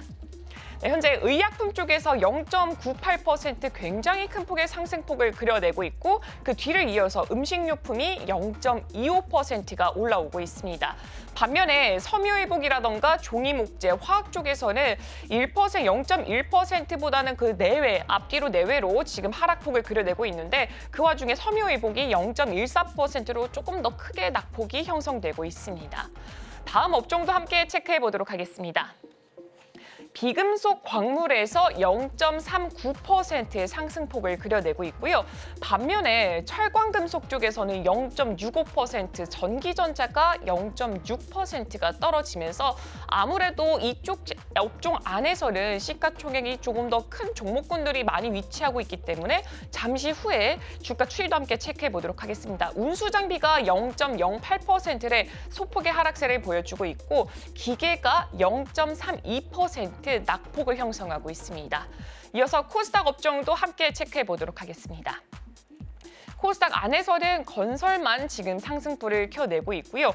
기타 서비스가 0.83%로 크게 떨어져 있고 금융이 0.09%, 제조, 유통이 각각 0.12%, 0.07% 하락불을 켜고 있습니다. 지금 업종별로만 봤을 때도 코스닥 안에서도 굉장히 소수의 업종만 상승불을 켜고 있습니다. 다음 업종도 함께 체크해 보도록 하겠습니다. 이쪽 업종 안에서는 그래도 상승폭을 크게 그려내고 있습니다. 섬유 의류가 0.2%, 출판 매체 복제가 0.2%대, 화학이 0.1%대로 지금 계속 그래도 좋은 흐름 이어가고 있고요. 음식료 담배가 이 코스피와는 좀 반대로 0.2% 하락세를 보여주고 있습니다. 종이 목재도 그 뒤를 이어서 0.1% 낙폭을 기록하고 있습니다. 그렇다면 시가총액 상위별로의 종목별 흐름도 함께 체크해 보겠습니다. 지금 예상치 결과는 어느 정도 비슷한 흐름을 보여주고 있습니다. 우리 반도체 투탑이 현재 파란불을 형성하면서 시장에 개장을 했습니다. 삼성전자가 0.54%, SK하이닉스가 0.8% 하락을 키고 있고요. 엔솔이 1.25%, 그리고 현대차가 0.23%가 하락하고 있습니다. 삼성전자 같은 경우에는 자사주 매입 소식이 있었는데도 불구하고 이틀 정도만 반짝 상승세를 이어갔다가 그 상승폭을 계속 이어가지는 못하는 모습을 보여줬습니다. 특히나 어제 같은 경우에도 엔비디아의 실적 발표를 앞두고 시장 전체에 그 긴장감이 앞돌았기 때문에 삼성전자도 마찬가지로 낙폭을 조금 더 크게 형성을 했고요. 엔비디아와 직접적으로 관련이 있는 SK하이닉스 같은 경우에는 현재 0.8%로 삼성전자보다 조금 더 크게 낙폭을 형성하고 있습니다. 그래도 그동안은 수급 자체가 삼성전자와 SK하이닉스에 오가는 모습을 보여줬지만 오늘은 나란히 하락하고 있습니다. 일단 3분기 엔비디아의 매출과 EPS가 모두 다 시장의 예상치를 웃도는 성적을 가져왔습니다. 하지만 가이던스가 시장의 예상치보다는 조금은 하락하는 모습을 보여줬고요. 이렇게 매출과 EPS가 잘 나왔음에도 불구하고 시장 참여자들은 워낙 높은 성적을 기대를 했기 때문에 그에는 미치지 못했다라는 말이 들려오고 있습니다. 더불어서 그동안의 증가폭 자체가 세 자릿수였는데 이번에는 두 자릿수였다라는 것에도 어느 정도 코멘트가 달리고 있습니다. 엔솔이 현재 1.25% 떨어지고 있고요. 삼성바이오로봇이 지금 나홀로 상승폭을 키고 있습니다. 글로벌 제약사와 연이은 빅딜을 체결을 하게 되면서 창립 이래 최초로 연 누적 수주 금액이 무려 5조 원을 돌파를 했다고 합니다. 그리고 어제 들려왔던 소식에 의하면은 유럽 글로벌 제약사와 9,300억 원 규모로 CMO 계약의 수주를 성공을 했다라는 소식에 현재 1%대 강세로 출발하고 있습니다. 이어서 코스닥도 함께 체크해 보도록 하겠습니다. 네, 코스닥에서는 현재 알테오젠이 가장 크게 빠지고 있고요. 그 뒤를 리가켄바이오가 이어가고 있습니다. 알테오젠 같은 경우에는 머크와 공동 개발한 키트루다 SC의 성공적인 임상 3상 탑라인 발표로 내년 1월 중쯤에 전 세계 허가 신청이 기대가 된다라는 분석이 나오면서 어제 장중에 7% 넘게 상승폭을 키워나갔지만 오후 들어서 차익 실현 매물이 꽤나 크게 나왔고요. 오늘도 3% 하락하면서 출발하고 있습니다. 반면에 에코프로, BM 에코프로 그리고 이 에코프로 그룹주들 쪽에서는 그래도 상승폭을 키면서 코스닥을 어느 정도는 지지해주고 있고요. 에코프로가 1%가 조금 더 넘어가는 상승폭을 현재 형성하고 있습니다. 그렇다면 현재 종목별로의 흐름은 어떻게 진행되고 있을지도 함께 체크해 보도록 하겠습니다. 네, 가장 먼저 전자기술 쪽으로 확인해 보도록 하겠습니다. 전자기술 안에서는 반도체, 그 반도체와 관련된 소부장 관련된 종목들도 꽤나 많이 자리하고 있습니다. 삼성전자 현재 0.72% 계속해서 낙폭 유지하고 있고요. SK하이닉스가 0.4% 떨어지고 있습니다. 반면에 하나시스템이라던가 HPSP가 0.1%, 1%대 그래도 상승폭을 키워주면서 이 전자기술 안의 섹터 내에서는 그래도 상승폭을 가장 크게 그려내고 있고요. 그 중에서도 두산이 3%가 웃도는 지금 거의 5% 가까운 거대한 상승폭을 그려내고 있습니다. 이어서 다음 섹터도 함께 체크해 보도록 하겠습니다. 다음 섹터는 제조업 쪽으로 확인해 보도록 하겠습니다. 지금 조선주 같은 경우에는 K조선이 내년에 500억 달러가 넘어가는 수주가 기록이 될 것이다 라면서 긍정적인 시장 전망이 계속 나오고 있습니다. 하지만 오늘 하나오션은 0.53%가 좀 떨어지고 있는 모습을 보여주고 있고요. HD 한국조선해양 같은 경우에는 미국의 MRO 사업을 내년부터 본격적으로 참여한다라는 소식이 있었습니다. 그리고 삼성중공업은 착륙 보조 추진 장치인 윙세일을 적용한 LNG 운반선의 기본 설계가 인증을 받았다라는 소식이 있었습니다. 이 소식도 함께 참고해 보시면 좋을 것 같고요. 두산 레러빌리티가 현재 0.69% 떨어지고 있습니다. HD 현대 미포가 현재 1.56%가 올라가고 있고요. 에코프로 BM은 계속해서 상승폭을 유지하고 있습니다. 지금 엔비디아 밸류체인으로 엮여져 있는 종목 한미반도체가 0.3%가 떨어지고 있습니다. 지금 관련주 쪽에서의 흐름이 어느 정도 좀 부진한 모습을 보여주고 있습니다. 이어서 다음 섹터도 함께 체크해 보도록 하겠습니다. 다음 섹터는 의료기술 쪽으로 확인해 보도록 하겠습니다.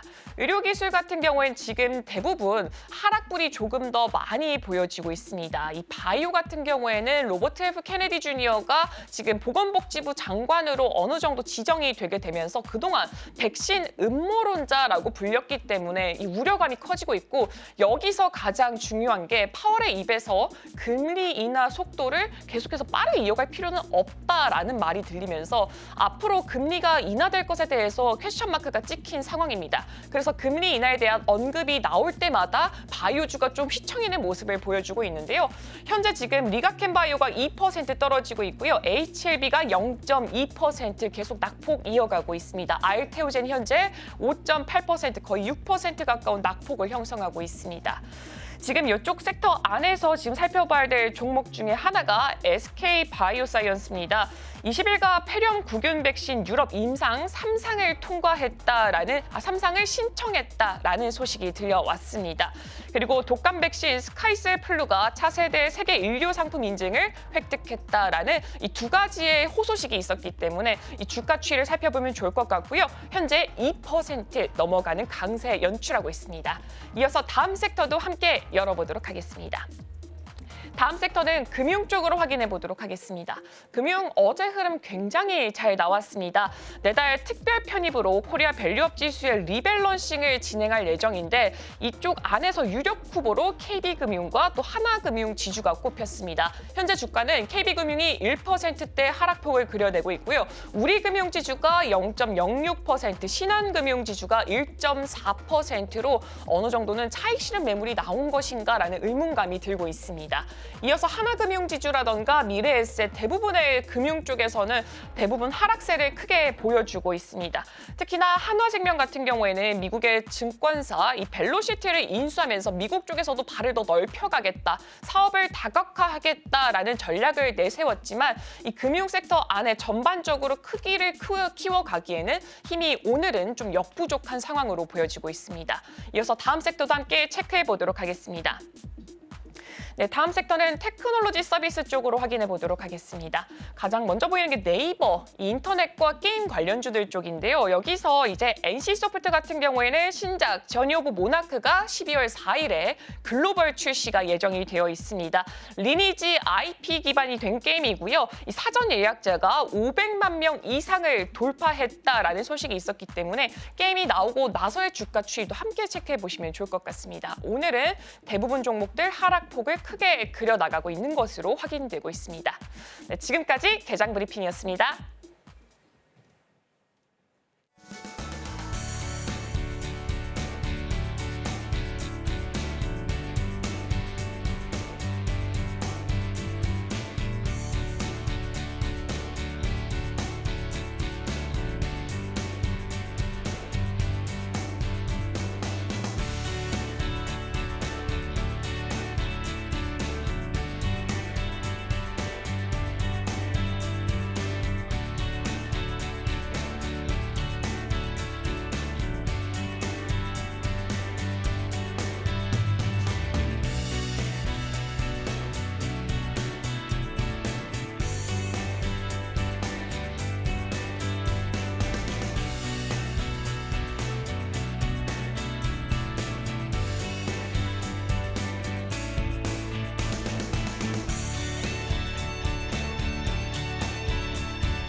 네, 캐스팅콜로 이어가 보도록 하겠습니다. 오늘 도움 말씀에는 오로라 투자자문 이슬희 팀장 자리해 주셨습니다. 팀장님 어서 오세요. 네, 안녕하세요.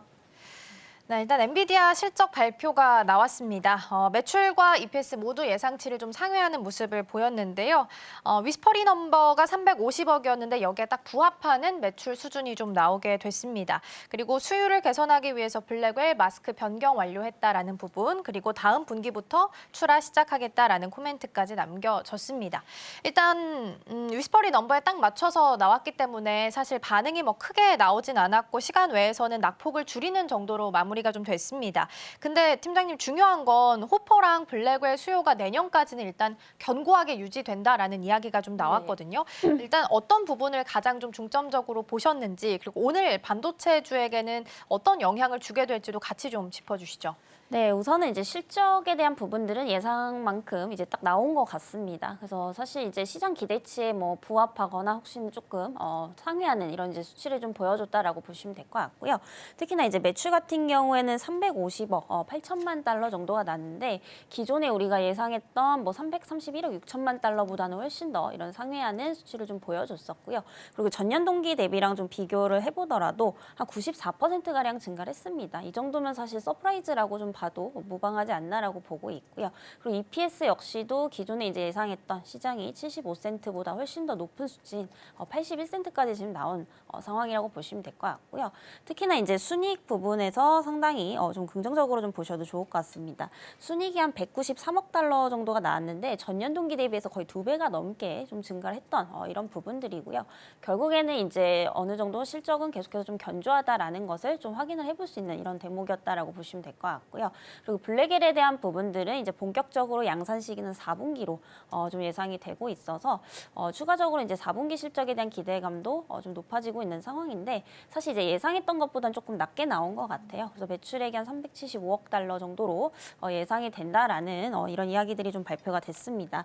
근데 예상보다 이제 저 개인적인 생각에는 나쁘지 않았다라고 보고 있는데 시장 반응이 상당히 좀 뜨뜻미지근한 그런 모습들이죠. 그래서 역시나 이제 실적에 대한 눈높이가 상당히 좀 높아지고 있다라는 게 이번에 좀 여실히 드러난 게 아닌가라고 좀 판단이 되고 있는 상황입니다.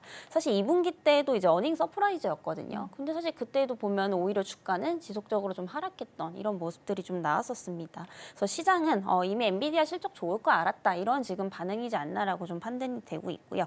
결국에 지금 2분기, 3분기 연속으로 이렇게까지 반응이 없다라는 것은 사실 이제 엔비디아는 어떠한 실적 발표가 이제 주가상에 미치는 영향이 상당히 좀 제한적일 가능성이 높지 않나라고 좀 보고 있습니다. 저는 사실 이제 2분기 때 사실 주가가 좀 미끄러졌을 때 그 분기만 이제 그렇다라고 좀 생각을 했었는데 이게 3분기까지 좀 이어졌다라는 점은 이제는 이제 빅테크들의 어떤 실적 발표는 앞으로 이제 이런 성장에 대한 부분들이 견조하냐를 확인하는 의미 정도로만 좀 파악을 하셔야 되지 않을까라는 말씀 드리겠고요.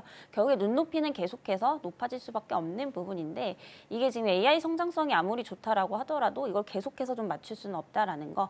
다만 이제 길게 보면은 상당히 좀 긍정적으로 보셔도 좋을 것 같습니다. 여전히 이제 실적에 대한 부분들은 상당히 좀 좋게 나오고 있다라는 것을 우리가 또 확인을 해볼 수가 있었고요.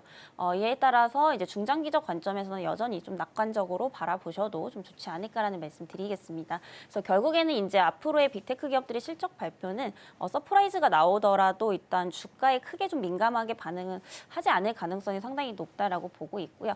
결국에 이제 피크아웃에 대한 우려감을 해소했냐 안 했냐 이 부분에 좀 초점을 맞추시면 좀 좋을 것 같습니다. 그래서 결국에 엔비디아 이제 최근에 차트를 좀 보면은 사실상 이제 2분기 때도 이제 하락이 나왔지만 결국엔 추세적으로 계속해서 좀 우상향이 나오고 있다라는 점을 감안해 본다면 최근에 이제 또 실적 발표 이후에 단기적으로 조정이 나올 가능성이 상당히 좀 높다라고 보고 있습니다. 그래서 오히려 4분기에 대한 기대감을 가져본다면 조정 시에 오히려 좀 분할 매수를 하시는 관점에서 좀 보시면 좋을 것 같고요.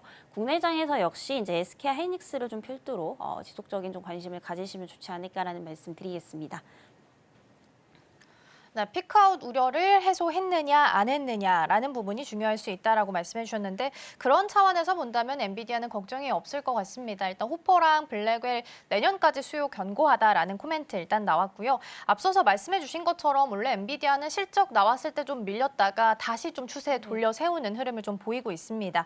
엔비디아 걱정은 안 해도 될 것 같고 우리 시장에 돌아와서 SK 하이닉스 걱정을 좀 해볼까 봐요. 오늘 17만 원 밑으로 좀 떨어졌거든요. 엔비디아랑 그럼 비슷하게 좀 추세 돌려서 갈 수 있는 거예요? 저는 갈 수 있다라고 사실 보고 있는데 저는 조금 안타깝습니다. 사실 하이닉스라는 기업이 만약에 미국에 상장이 되어 있던 기업이다라고 한다면 저는 이제 이거보다는 훨씬 더 지금 가치를 더 줘야 된다라고 보고 있는 상황이거든요. 결국에 지금 이제 엔비디아가 저렇게까지 올랐던 이유가 결국에 이제 그 GPU, AI에 대한 수요가 특히나 이제 데이터 센터 관련해서도 지속적인 이제 빅테크 기업들의 투자가 이루어지면서 이게 지금 고성장을 달리고 있습니다. 근데 결국에 이제 엔비디아가 칩을 만들기 위해서는 HBM이 좀 필요할 수밖에 없는 이런 부분들인데 사실상 지금 엔비디아에 비하면 거의 뭐 10분의 1 수준도 안 오른 뭐 그런 상황이기 때문에 저는 여전히 이제 밸류적인 부분에서 하이닉스는 지속적으로 좀 관심을 가지셔야 되지 않을까라고 좀 보고 있는 상황이고요. 워낙에 지금 자금들이 사실상 비트코인 쪽으로 너무 수급 쏠림이 일어나다 보니까 상대적으로 이제 더 눌리는 이런 경향들이 좀 있는 것 같습니다. 그래서 여기까지 이제 수급 회복까지는 시간이 좀 다소 걸릴 수 있을 것이다라고 좀 보고 있는 상황이지만 오늘 이제 보면은 17만 1,500원대입니다. 결국에 이제 17만 원 선을 다시 한번 또 이탈할 가능성도 있겠죠. 근데 중요한 것은 이제 전저점 구간 14만 4,700원대를 깨지 않는다라고 한다면 횡보하다가 다시 한번 좀 반등할 가능성이 상당히 좀 높다라고 보고 있는 상황이고요. 사실 삼성전자나 SK하이닉스나 지금 저평가 상태는 여전한 거는 똑같습니다. 그리고 하이닉스 같은 경우에 여전히 매출의 한 30% 정도가 이제 엔비디아에서 좀 나오고 있다라고 보고 있고 결국에 이제 엔비디아 실적이 좋다라는 것은 하이닉스 역시도 앞으로 이제 서프라이즈를 보여줄 가능성이 상당히 높다라는 의미로 좀 해석을 해보시면 될 것 같습니다. 그래서 조금 엔비디아 쪽에 눈을 조금 더 집중을 하시되 국장에서 뭔가 찾는다라고 한다면 여전히 이쪽으로는 하이닉스 쪽에 좀 집중을 해보시는 게 맞지 않겠나라는 말씀 드리겠고요. 여전히 이제 단기 관점에서 보시는 분들이 아니라면은 조금 모아가시는 전략, 좀 길게 보시는 전략 말씀드려보도록 하겠습니다. 당연히 또 엔비디아는 SK 하이닉스랑 TSMC랑 또 굳건하게 삼각 동맹을 또 유지하고 있는 상황이라서 SK 하이닉스도 다행히 0.64%로 일단은 강보합으로 다시 플러스권으로 돌려 세우긴 했습니다. 17만 원 선도 일단 넘어선 모습으로 확인이 좀 되고 있고요. 삼성전자는 9월 30일 배당 기준일로 해서 외국인 지분율이 53.75%로 해서 배당금이 좀 확정이 된 상황입니다. 근데 지금 주가가 팀장님 생각보다 많이 내렸잖아요. 지금도 오늘 추가적으로 내리고 있고요. 그래서 예상 시가 배당률이 좀 높아져서 배당 매력도가 높아질 수도 있다라는 이야기 있던데 그 부분에 대해서는 좀 어떻게 보세요? 네, 일단은 이제 시가 배당률이 좀 높을 수밖에 없지 않나라고 좀 보고 있는 상황이고요. 혹시 이제 주가적인 관점에서 접근을 하신다라고 한다면 여전히 저는 조금 삼성전자는 지켜보셔야 되지 않나 이렇게 좀 말씀을 드리겠고요. 일단은 이제 어차피 우리가 삼성전자 아니면 하이닉스 둘 중에 하나를 조금 선택을 해야 되는 그런 부분들이잖아요. 근데 이게 사실 뭐 뉴스만 보더라도 삼성 같은 경우에 아직까지는 업황 회복에 대한 어떠한 우려감들이 또 불확실성이 조금 남아 있는 상황입니다. 이걸 도대체 언제 이제 타파를 할 것이냐 이게 상당히 좀 중요한 부분인데 사실 이제 구조적인 부분들을 봤을 때 단기간에 되기에는 조금 쉽지 않다라는 점을 감안해 본다면은 사실 이제 그런 주가에 대한 어떤 차익 실현 목적으로 좀 접근을 하신다 여전히 하이닉스가 조금 더 우위에 있지 않나 이렇게 좀 보고 있는 상황입니다. 네, 일단 반도체 전반적인 흐름 먼저 좀 체크를 해봤습니다. 오늘 엔비디아 실적이 나왔고 딱 예상치 부합하는 수준이다 보니까 투자자들이 실망한 부분이 없지 않아 있지만 앞서서 말씀해 주신 것처럼 엔비디아는 또 추세를 금방 또 돌려 세우는 종목이라서 오늘 정규장 열렸을 때 흐름이 어떨지가 가장 또 중요해 보입니다. 외국인과 기관 순매 수단도 이어서 살펴볼 텐데요. 오늘 동시에 좀 담아가고 있는 종목 중에 하나가 LG 에너지 솔루션으로 체크가 좀 되고 있습니다. 그래도 배터리 납품과 관련된 소식은 계속해서 꾸준하게 좀 들려오고 있는 것 같습니다. 어제는 그래도 40만 원대 좀 회복을 했다가 다시 오늘은 추가적인 하락을 하면서 일단 이탈은 좀 했습니다. 만약에 이 선 다시 좀 복귀를 한다면 어느 정도 의미를 좀 줄 수 있는 부분일까요? 우선은 이제 전 저항대 부근 이제 가격적인 측면에서 말씀을 주신 거라면 이제 뭐 42만 5천 원대까지는 충분히 좀 갈 수 있지 않을까 이렇게 좀 보고 있는 상황이고요.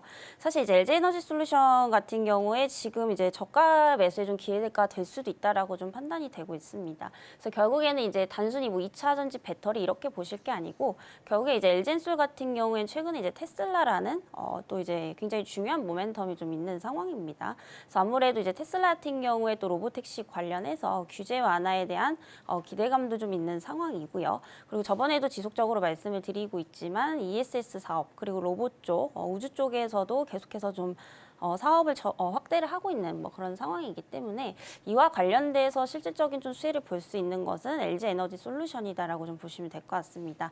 그래서 뭐 기타 배터리 3사들과 좀 비교를 해보자면은 유독 이제 독자적으로 이제 테슬라의 직접적인 좀 수혜를 받을 수 있는 어떠한 기업이라고 좀 보시면 될 것 같고요. 결국에 이제 배터리 양산, 뭐 4680 이제 원통형 배터리도 마찬가지고 그리고 스페이스X 관련해서도 이제 배터리 납품에 대한 기대감이 있습니다. 그래서 이게 본격적으로 이제 내년 1분기부터 양산이 될 것으로 좀 보이고 있기 때문에 실적에 대한 개선 기대감도 1분기부터 가져가 볼 수 있다라고 좀 보여지고 있는 상황이고요. 무조건 2차 전지다라고 해서 사실상 다 안 좋은 것은 아니라고 봅니다. 그 내용을 이제 파헤쳐 보면은 결국에 테슬라 관련해서 또 이제 실질적인 어떠한 수혜를 볼 수 있는 기업들도 있기 때문에 이와 관련돼서 조금 선별적으로 기업을 픽하시는 게 좀 중요하지 않을까라는 말씀 좀 드리겠고요.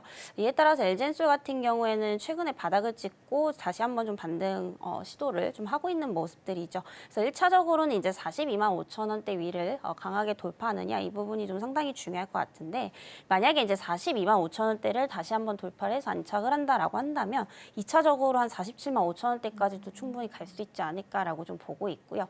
그리고 이제 한 가지 여담으로 좀 말씀을 드리면 사실 2차 전지, 뭐 신재생 쪽이 사실 트럼프가 당선이 됐다라고 해서 무조건 안 가는 거는 또 아닙니다. 그래서 과거에 이제 트럼프 일기 때 보면은 뭐 신재생 쪽이라든지 2차 전지에 관한 수익률이 상당히 좀 좋았었던 이런 부분들이 있거든요. 특히나 이제 IRA 관련해서 폐지에 대한 우려가 상당히 좀 큰 상황인데 또는 이제 축소로 갈 수도 있는 부분이고요.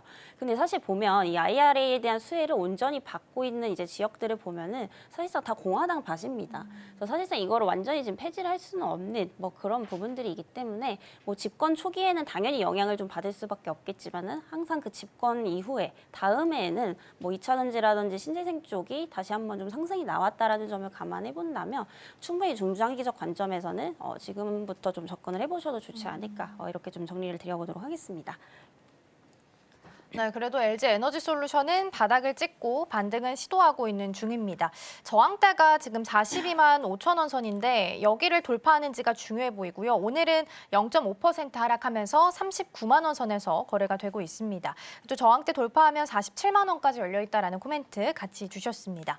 기관 쪽에서 담아가는 종목 중에 하나가 최근 좀 관심받고 있는 의료 AI, 루닛도 있습니다.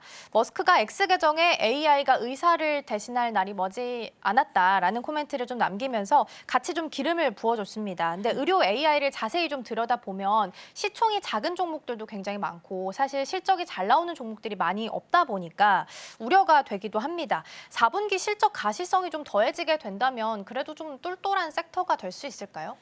저는 그럴 수 있다라고 좀 보고 있는 상황이고요. 일단은 이제 이런 헬스케어나 AI 쪽이 의료 AI 쪽이 그동안 이제 신약 개발 기업에 비하면 상대적으로 좀 못 갔던 이제 그런 상황이거든요. 근데 최근의 흐름을 보면은 이제 뭐 플랫폼이나 이제 신약 개발 기업들의 수급이 이쪽으로 조금 옮겨가는 이런 모습들을 본다면 결국에 지금 시장에서는 조금 대세를 따라야 되지 않나라고 좀 판단이 되고 있습니다. 워낙에 지금 의료 AI 같은 경우에 사실상 이제 기대감만 있고 말씀을 주신 것처럼 이제 실적에 대한 부분들이 안 받쳐주는 기업들이 상당히 좀 많이 있습니다. 그래서 이제 뭐 강소기업이 이제 대부분이다라고 좀 보시면 될 것 같은데 사실 이런 부분에서 본다면 중장기적으로 투자하기에는 상당히 좀 부담스러울 수는 있겠지만은 지금 어떠한 수급 흐름을 조금 이용해 본다라고 한다면 저는 이제 단기적으로는 한번 좀 접근을 해봐도 좋지 않을까 이렇게 좀 말씀드리겠고요. 그 중에서도 이제 대형 주격에서 좀 고르면은 이제 루닛이라는 종목 이제 최근 들어서 강세를 보이다가 오늘은 조금 조정이 나오고 있습니다. 어떠한 뭐 악재가 있는 것은 아닌 것으로 판단이 되고 있고요. 단순히 이제 기술적으로 지금 기간적인 이런 조정이 나오고 있다라고 좀 판단이 되고 있습니다. 그래서 루닉 같은 경우에도 이제 의료 AI 쪽, 특히나 이제 그 폐암 진단 시장에도 진출을 한 상황이기 때문에 앞으로 이제 미국과의 어떤 협업 이런 부분들도 좀 기대가 되고 있는 상황이고요. 결국에는 이제 실적에 대한 부분까지 받쳐준다라고 한다면 주가는 이제 중장기적으로 좀 끌고 가볼 수는 있겠지만 아직까지는 이제 실적에 대한 부분들이 숫자로 찍혀 나오는 것들이 상당히 좀 미미하다라는 측면에서 봤을 때 우선 좀 단기 관점에서 접근을 해보시면 좀 좋지 않을까라는 말씀 드리겠고요. 아직까지는 사실 다 기대감입니다. 뭐 본격적으로 지금 공급을 하고 있는 것도 지금 아닌 그런 상황이기 때문에 우선은 트레이딩 관점에서 한번 접근을 해보시면 좋을 것 같고요. 오늘 이제 한 4%대 정도 밀리고 있는 상황인데 추가적으로 6만 원 이하대까지 한 번 더 밀릴 가능성이 있어서 신규적으로 접근을 하시는 분들은 조금 더 조정이 나올 때까지 기다렸다가 한번 접근을 해보시는 게 좋지 않을까라는 말씀 드리겠습니다. 네, 아직까지는 기대감 속에서 가고 있는 섹터입니다. 가장 대장주로 루닉 같은 경우에는 오늘 일단은 기관이 3위, 순매수 3위 종목으로 담아가고 있고요. 트레이딩 관점 유효하다라고 말씀해 주셨는데 테마 넘어가기 전에 이 부분 잠깐 한 가지만 더 짚어볼게요. 알테오젠이 오늘 낙폭이 굉장히 깊어요. 12.9%로 지금 13% 가까이 밀리고 있어서 사실 머크 3상 그 결과가 나왔는데도 불구하고 지금 주가에 전혀 반영이 안 되고 이미 알고 있었던 내용이라 그런지 사실 세로뉴스로 작용을 한 건지도 궁금합니다. 일단 추가적인 하방은 좀 열린 것 같다라는 생각도 들어서 보유하신 분들 정리해야 되는 건지 아니면 없으신 분들은 지금 적금해도 되는 건지도 궁금하거든요. 사실 바이오는 상당히 저는 조심스럽지만 알테오젠 같은 경우에는 사실 좀 단기적인 관점보다는 좀 길게 보신다면 지금이 기회가 될 수 있다라고 좀 보고 있거든요. 근데 어떻게 보면 이게 지금 원래는 2만 원대 종목이었는데 지금 보면은 30만 원대입니다. 이렇게 떨어졌어도 결국에 이렇게까지 올랐다라는 거 그만큼 이제 조정폭도 항상 좀 감안을 하셔야 된다라고 저는 좀 보고 있는 상황이 있고요. 사실 보면은 이제 악재적인 부분들은 또 없는 이제 상황입니다. 오히려 지금 임상 3상을 성공을 했다라는 소식은 어떻게 보면 호재로 작용을 해야 되는데 이게 뭐 이제 세로뉴스로 조금 주가상에 반영이 되고 있는 게 아닌가라고 좀 판단이 되고 있고요. 다행인 것은 지금 이제 장중에 20% 넘게 밀렸다가 다시금 이제 꼬리를 달고 또 올라가는 이런 모습들을 조금 보여주고 있는 상황입니다. 그래서 만약에 신규적으로 이제 보유를 관점에서 접근을 하시는 분들은 만약에 이제 지금 접근한다라고 했을 시에 지금 30만 원대니까 뭐 20만 원대까지 조정 나올 거 감안하시고 분할 관점으로 접근을 해보시면 좋을 것 같고요. 이제 그 기존에 보유를 하고 계신 분들은 조금 리스크 관리를 하고 싶다라고 하시는 분은 절반 정도는 좀 매도를 하시면서 추이를 좀 지켜보시는 게 좀 좋지 않을까라는 말씀 드리겠습니다. 어쨌든 알테오젠 같은 경우에도 이제 앞으로 실적에 대한 기대감도 같이 가지고 있는 상황이죠. 그래서 추가적인 어떤 외형 성장 이런 부분들이 좀 기대가 되고 있기 때문에 향후에 이제 추세적으로 보면은 다시금 우상향으로 갈 가능성이 상당히 높지 않을까 이렇게 좀 보고 있는 상황입니다. 그래서 앞서 말씀 주신 것처럼 결국에는 지금 이제 의료 AI 이쪽에 조금 더 이목이 집중이 되다 보니까 모멘텀이 조금 약화가 되고 있는 시기인 것은 맞습니다만 앞으로 어떠한 실적에 대한 부분에서 조금 보여준다라고 한다면 충분히 지금부터 좀 기대감을 가져봐도 좀 좋지 않을까라는 말씀 드리겠습니다. 그러게요. 그래도 제약바이오 중에서는 펀더가 탄탄한 종목인데 30만 원 선도 계속 하회하려고 하네요. 그래도 끝 아래꼬리 달리면서 말아 올리려는 노력은 좀 보이고 있으니까 장 막판까지 흐름은 좀 체크를 해보셔야겠습니다. 일단 오늘은 낙폭이 굉장히 크다라는 점까지 체크해 드리겠습니다. 자, 그럼 계속해서 테마들도 함께 체크해 보겠습니다. 오늘 첫 번째로는 식음료 살펴볼 텐데요. 그동안 좀 조정폭 쉬어가는 종목들 섹터 중에 하나입니다. 트럼프 2기가 시작이 되면 그래도 변하지 않는 사실 중에 하나가 강달러 기조가 아닐까 싶습니다. 그렇다면 음식료 섹터에게는 또 수출주기 때문에 기회가 될 수 있지 않나라는 측면에서 탑 1에 좀 넣어봤고요. 두 번째 열어보겠습니다. 오늘 우크라이나 재건주도 굉장히 강합니다. 앞서서 제가 브리핑에서 전해드린 것처럼 어제는 우크라이나에서 러시아를 향해서 공격이 좀 나왔고요. 러시아 입장에서도 핵 교전 개정한다라는 이야기까지 같이 나오고 있습니다. 더불어서 이제 재건주는 이제 로이터 통신 보도 통해서 나온 거 보면 푸틴이 조건이 맞으면 휴전 협상할 수 있다라는 코멘트가 나왔습니다. 근데 여기서 말하는 이 조건 같은 경우에는 우크라이나가 나토 가입하지 않는 조건이라서 어떻게 될지는 좀 보셔야 될 것 같고요. 마지막 열어보겠습니다. 양자 암호입니다. 미국 시장 안에서도 굉장히 잘 가고 있습니다. 기존 컴퓨터들이 가지고 있는 한계들을 좀 극복할 수 있다라는 측면에서는 굉장히 긍정적인 주가 반응을 보이고 있고요. 가장 대표적인 종목이 아이온큐인데 3% 정도 어제 강세 보였고 어제는 퀀텀 컴퓨팅이 44% 넘게 상승을 하면서 아주 좋은 흐름을 보였습니다. 자, 세 가지 테마 소개해드렸고요. 팀장님, 이 중에서는 어떤 테마 가장 유망 있게 좀 보고 계실까요? 저는 이제 식음료는 다시 한번 좀 주목을 하셔야 된다라고 좀 보고 있고요. 네. 최근에 많이 이제 상승이 나왔다가 오늘은 조금 시장의 영향인지 조정이 좀 나오고 있습니다. 그래서 우선 식음료 쪽도 사실 좀 길게 보셔야 되는 섹터이기 때문에 오히려 조정 시에 조금 더 관심을 가지셔야겠죠. 그래서 최근에 보면은 이제 상반기 그리고 1분기 때까지는 사실 실적이 굉장히 좀 좋았습니다만은 대체적으로 지금 2분기 때 이제 7, 8월에 비수기를 맞이하면서 실적 데이터가 한번 좀 꺾였던 그런 상황이라고 보시면 될 것 같고요. 사실 이제 미국이 이제 금리 인하 기조로 가고 있는데도 불구하고 사실상 지금 어떤 소비 심리가 이제 엄청나게 지금 회복이 되고 있는 부분들은 좀 아닌 그런 상황이기 때문에 최근에 이제 3분기 실적도 좀 선별적으로 나오고 있는 그런 상황이라고 좀 보시면 될 것 같습니다. 그래서 이제 해외 매출을 여전히 좀 다변화하고 있는 기업들에 좀 집중을 하시는 게 맞다라고 보고 있고요. 여전히 이제 내수 같은 경우에는 지금 저성장 기조로 좀 가고 있기 때문에 이 식품주들이 이제 해외 쪽으로 지금 많이 눈을 돌리고 있는 상황입니다. 그래서 대체적으로 이제 그 삼양식품과 같이 뭐 불닭볶음면 지금 뭐 없어서 못 판다라고 지금 얘기들이 좀 계속해서 나오고 있죠. 그래서 해외 매출 비중이 계속해서 증가를 하고 있는 기업들 그리고 이번 3분기 때 이제 어닝 서프라이즈를 달성한 이런 기업들을 좀 보시면 좋을 것 같은데 그리고 이제 상반기 업종 대비 이제 좀 덜 올랐던 종목들도 좀 보시면 좋을 것 같습니다. 그래서 여기서 대표적으로 제가 보고 있는 것은 이제 풀무원이라는 종목이고요. 사실 이번 3분기 실적이 굉장히 좀 좋게 나온 상황입니다. 그래서 역대 이제 최대 실적을 기록을 했던 부분들이고요. 기타 이제 식품주들과 좀 비교했을 때 상대적으로 좀 덜 올랐던 부분들이기 때문에 밸류에이션 부담도 상당히 좀 완화가 되어 있는 기업이다라고 보시면 될 것 같습니다. 그래서 영업이익 같은 경우에도 이제 333억 원 정도였고요. 그리고 52%가량 지금 증가를 했던 부분들입니다. 그래서 이제 매출액과 영업이익이 모두 3분기 기준으로 역대 최대치를 달성을 했던 부분들인데 그동안은 조금 부진했던 상황들이었거든요. 그래서 이번 3분기를 기점으로 이제 실적에 대한 어떤 턴어라운드 구간에 좀 진입을 했다라고 판단을 좀 해보시면 좀 좋을 것 같다라는 말씀 드리겠고요. 특히나 이제 미국과 일본 쪽에서 굉장히 동사의 제품들이 잘 팔리고 있다라고 합니다. 그래서 대표적으로는 이제 두부를 이제 많이 알고 계실 건데 특히 이제 미국 쪽에서 이제 두부가 이제 비중이 차지하는 비중이 이 풀무원이 한 67% 정도 된다라고 좀 얘기가 나오고 있는 상황입니다. 그래서 그만큼 이제 K푸드에 대한 위력은 여전히 이제 좋다 이렇게 좀 보시면 될 것 같고요.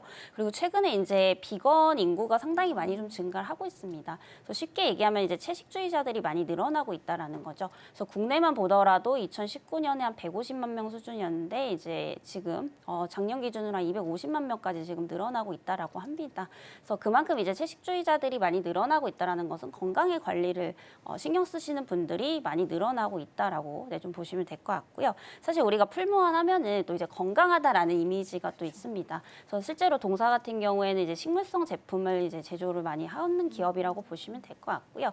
이에 따라서 비건 인구가 많아지게 되면은 동사 제품 수요로 이제 이어질 수밖에 없는 이런 부분들이기 때문에 사실상 3분기를 기점으로 4분기 그리고 앞으로도 좀 꾸준한 외형 성장이 기대가 되고 있다라고 좀 보시면 될 것 같고요. 그래서 이제 풀무원까지 보시면 좋을 것 같고 그리고 이제 두 번째는 이제 오리온도 이제 지속적인 좀 관심을 가지셔야 될 것 같습니다. 사실 오리온 같은 경우에는 이제 바이오 사업, 리가켄 바이오를 인수를 하고 나서부터 이게 바이오 사업인지 이제 식품 기업인지 조금 다 헷갈려 하셨던 것 같아요. 근데 최근에는 이제 군더더기를 조금 제거하는 그런 모습들을 좀 보여지면서 앞으로는 식품 쪽에 좀 맞춰서 갈 것으로 좀 예상이 되고 있습니다. 특히나 이제 어제 이슈가 하나 나왔는데 이제 안 되는 사업은 지금 접고 있다라는 얘기들이 나오고 있습니다. 특히나 뭐 중국 쪽에서 지금 영화관 사업도 하고 있는데 최근에 이제 OTT가 떠오르게 되면서 영화관 사업 쪽이 상당히 좀 부진한 상황이죠. 그래서 안 되는 거는 지금 철수를 하고 본업에 좀 집중을 하겠다라는 이야기들이 좀 나오고 있습니다. 그래서 앞으로 이제 중국 법인 매출도 회복이 될 것으로 예상이 되고 있는 상황이고요. 그리고 추가적으로 이제 리가켄 바이오 관련해서도 오히려 지금 이제 추가적인 모멘텀이 이제 받을 것으로 이제 예상이 되고 있는 상황입니다. 그래서 리가캠을 처음에 인수했을 때 이제 여론이 안 좋았던 이유가 사실 이제 그 실적에 대한 부분들이었거든요. 그래서 영업이익이 사실 4년 연속 적자에다가 올해에도 적자를 좀 기록을 할 것으로 보이고는 있습니다만 내년부터는 이제 또 흑자 턴어라운드가 좀 기대가 되고 있는 상황이 있고요. 그래서 리가켄 같은 경우에는 오히려 지금 오리온에 추가적으로 이제 지분 가치를 좀 올려줄 수 있는 기업이 되고 있다라는 겁니다. 특히나 이제 ADC 관련해서는 파이프라인을 가장 많이 보유를 하고 있고요. 최근에 이제 일본의 이제 그 오노공업에 또 이제 그 신약 후보 물질을 공급을 하게 되면서 마일스톤도 지금 수령을 한 상황입니다. 결국에 이제 인수를 한 기업인 오리온의 어떤 지분 가치 상승으로 좀 이어질 수밖에 없는 부분들이기 때문에 이제는 어떤 우려감보다는 기대감을 좀 가져보셔도 좀 좋지 않을까라는 말씀 드리겠고요. 이 두 기업의 공통점은 뭐 삼양식품이라든지 상반기에 올랐던 종목 대비해서는 상대적으로 지금 낙폭과대 구간에 있다라는 점, 이런 점에서 한번 좀 주목을 해보시면 좋겠다라는 말씀 드리겠습니다. 네, 음식료 섹터는 그래도 꽤 좀 조정을 겪고 있는 중입니다. 다시 한번 볼 시기가 됐을지도 궁금한데요. 이제 트럼프 2기가 시작된다면 강달러 기조 보일 거고 그렇다면 또 음식료주에게는 수출주 좀 대표주이기 때문에 또 수혜가 되지 않을까 싶습니다. 가장 또 대표적인 종목으로 풀무원 그리고 오리온 언급해 주셨으니까 주가 흐름 함께 좀 보시면 좋을 것 같습니다. 오늘 도움 말씀은 여기까지 듣도록 하겠습니다. 팀장님 고맙습니다.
뉴스입니다. 현지 시간 20일 장 마감 직후 실적을 발표한 엔비디아가 당초 예정대로 이번 분기에 차세대 인공지능 전용칩 블랙엘을 출시할 것이라고 밝혔습니다.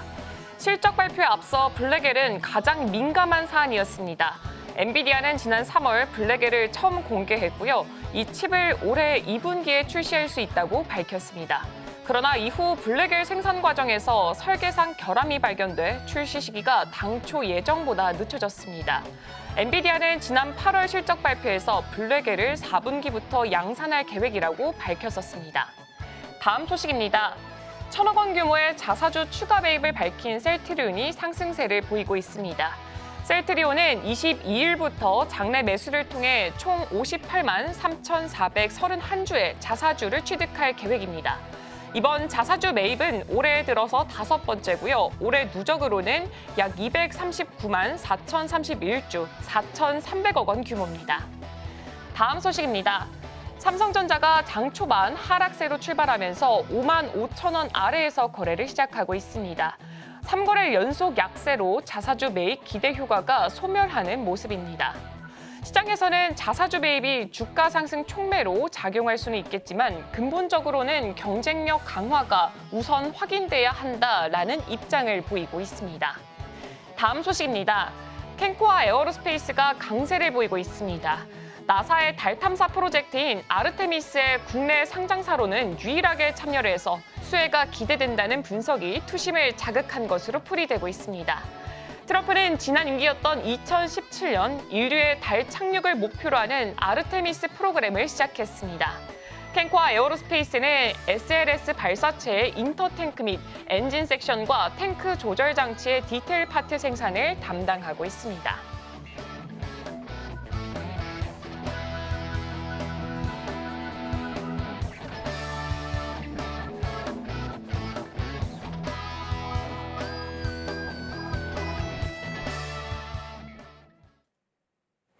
네, 지금 이 시각 우리 시장 흐름 함께 체크해 보도록 하겠습니다. 일단 개장 당시는 코스피와 코스닥 다른 방향을 가리키는 모습을 보였는데 현재는 어떤 방향을 가리키고 있을지 또 그 폭은 어떻게 될지 지금 바로 지수부터 열어보도록 하겠습니다. 네, 현재 코스피는 0.09% 상승하는 모습을 보여주고 있고요. 코스닥은 반면에 0.69%나 떨어지는 모습을 가리고 있습니다. 코스피는 현재 2,484포인트 선을 지나가고 있고요. 코스닥은 678포인트 선을 지나가고 있습니다. 그렇다면 업종과 수급 현황도 함께 체크해 보도록 하겠습니다. 네, 가장 먼저 수급 동향 함께 보도록 하겠습니다. 개인과 외국인이 현재 매수를 크게 보여주면서 그래도 유가증권 시장의 지수를 올리는데 활약을 보여주고 있고요. 특히나 개인 투자자가 254억 원 매수 우위를 가리키고 있습니다. 반면에 외국인 투자자의 매도세는 계속 이어지고 있습니다. 현재 유가증권 시장에서 이 부재 동향으로 봤을 때는 외국인의 수급이 너무나 없다가 문제점으로 찍히고 있는데 현재 오늘도 445억 원 크게 매도를 보여주면서 하방의 압력을 지속적으로 눌리고 있습니다. 이어서 코스닥 수급 동향도 함께 체크해 보도록 하겠습니다. 네, 코스닥 시장 같은 경우에는 개인이 반대로 매도를 보여주고 있습니다. 352억 원 크게 매도세 보여주고 있고 기관이 나홀로 매수세 371억 원 사들이고 있습니다. 그리고 외국인은 코스피와 마찬가지로 코스닥 안에서도 67억 원 매도를 보이고 있습니다. 이어서 업종별 흐름도 함께 체크해 보도록 하겠습니다. 네, 현재 화학과 의약품이 올라가고 있습니다. 의약품은 개장했을 때도 상승폭을 켜냈지만 계속해서 오름폭을 보여주고 있고요. 반면에 음식료품 쪽에서 거의 1%가 가까운 낙폭을 형성하고 있습니다. 그 뒤를 이어서 섬유유복과 종이목재가 잇따르고 있고요. 화학이 현재 0.6% 상승폭을 이끌고 있습니다. 이어서 다음 업종도 함께 체크해 보도록 하겠습니다. 비금속 광물과 전기전자에서 그래도 소폭의 상승폭을 보여주고 있고 오늘장 안에서는 기계 쪽에서 1%가 조금 더 넘어가게 크게 낙폭 형성하고 있고 그 뒤를 이어서 운수장비가 0.97% 떨어지고 있습니다. 코스닥 업종도 함께 체크해 보도록 하겠습니다.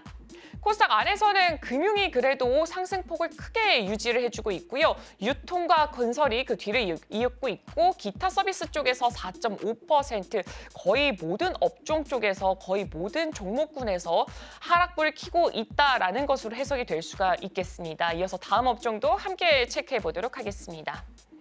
화학이 마찬가지로 지금 0.37%로 그래도 상승폭을 켜고 있습니다. 종이목재는 0.01% 소폭 상승하고 있고 음식료 담배에서 0.53% 하방 압력을 크게 누르는 모습을 보여주고 있습니다. 종목별로 흐름도 함께 체크해 보도록 하겠습니다. 네, 일단 개장했을 때까지만 하더라도 반도체 투탑의 흐름은 빨간불을 켜면서 즉 하락불을 켰다라는 표현으로 해석해 주시면 좋을 것 같습니다. 가장 먼저 전자기술부터 열어보겠습니다. 삼성전자는 그래도 하락에서 보합권으로 올라오는 모습을 보여주면서 현재는 55,000원 그 위로 올라왔습니다. 현재 55,200원에서 거래가 진행되고 있고요. SK하이닉스 마찬가지로 상승 전환에 성공을 했습니다. 현재 0.59%가 올라오고 있습니다. 한국항공우주산업은 현재 2.76%가 떨어지고 있고요. 오늘 같은 경우에는 방산 쪽에서 한 템포 쉬어가고 있습니다. LIG 넥스원에서 5% 가까운 낙폭을 현재 형성하고 있습니다. 이어서 다음 섹터도 열어보도록 하겠습니다. 다음 섹터는 제조업 쪽으로 확인해 보도록 하겠습니다. 현대로템도 마찬가지로 지금 2%대 낙폭을 그려내고 있고요. 하나오션이 2.66% 하락세를 보여주고 있습니다. 해운 쪽에서는 HMM에서 소식이 하나 들려왔습니다. LNG를 연료로 하는 이 컨테이너선 2척을 도입한다라고 밝혔기 때문에 주가에도 어느 정도 영향이 끼칠지 확인해 보시면 좋을 것 같습니다. 그리고 에코프로 BM이 2.85%로 크게 올라오는 모습 보여주고 있습니다. 한미반도체는 반면 0.6% 포인트 떨어지고 있어서 지금 SK 하이닉스와는 반대 흐름을 보여주고 있습니다. 그리고 SK 하이닉스 쪽에서도 소식이 하나 들려왔는데요. 이 세계 최고층인 321단, 321단 1TB TLC 4D 낸드 플래시를 양산하기로 시작했다라는 소식이 들려왔습니다. 내년 상반기부터 고객사에게 공급을 예정한다라고 하니까 오늘 우리 주가 올라오는 데 있어서도 어느 정도 활약을 보여줄지도 함께 확인해 보시면 좋을 것 같습니다. 이어서 다음 섹터도 함께 체크해 보도록 하겠습니다. 네, 다음 섹터는 의료기술 쪽으로 확인해 보도록 하겠습니다.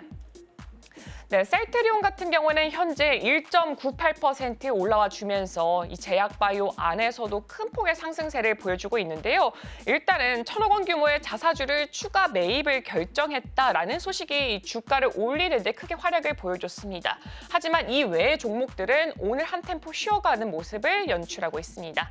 이어서 다음 섹터도 함께 체크해 보도록 하겠습니다.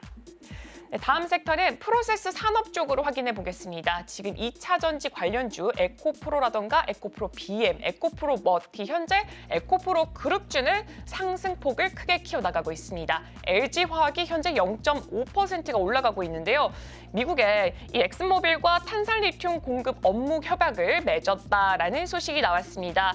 이번 협약으로 이 엑슨모빌이 알칸소주에서 생산된 리튬을 약 3시간 거리에 있는 LG화학 공장에다가 공급을 하고요. LG화학은 거기서 양극재를 생산한다라고 합니다. 오늘 장 안에서도 어떤 움직임 보여줄지 확인해 보시면 좋을 것 같고요. 현재 표스코 퓨처임이 2.28%, 롯데케미칼이 1.69% 기록하고 있습니다. 이어서 다음 섹터도 넘어가 보도록 하겠습니다.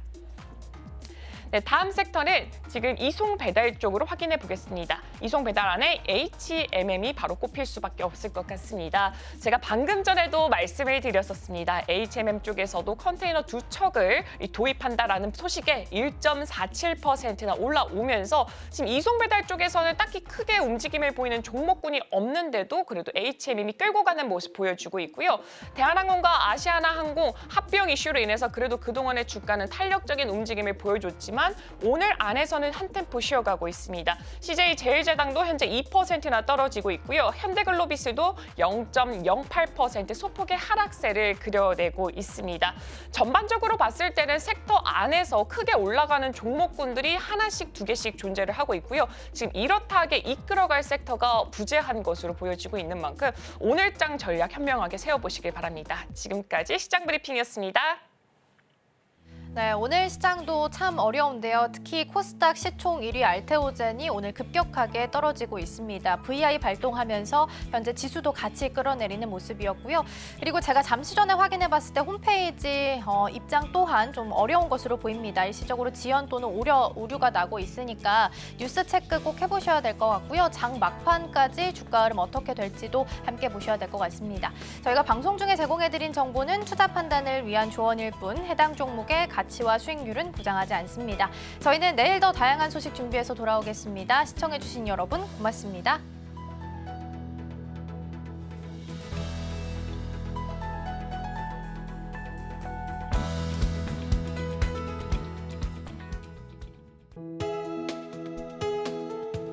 본 방송에서 제공하는 투자 정보는 투자 판단에 대한 조언입니다. 방송에서 제공하는 주식의 가치, 가격 상승 및 하락에 대해서는 방송사에서 보장하지 않습니다.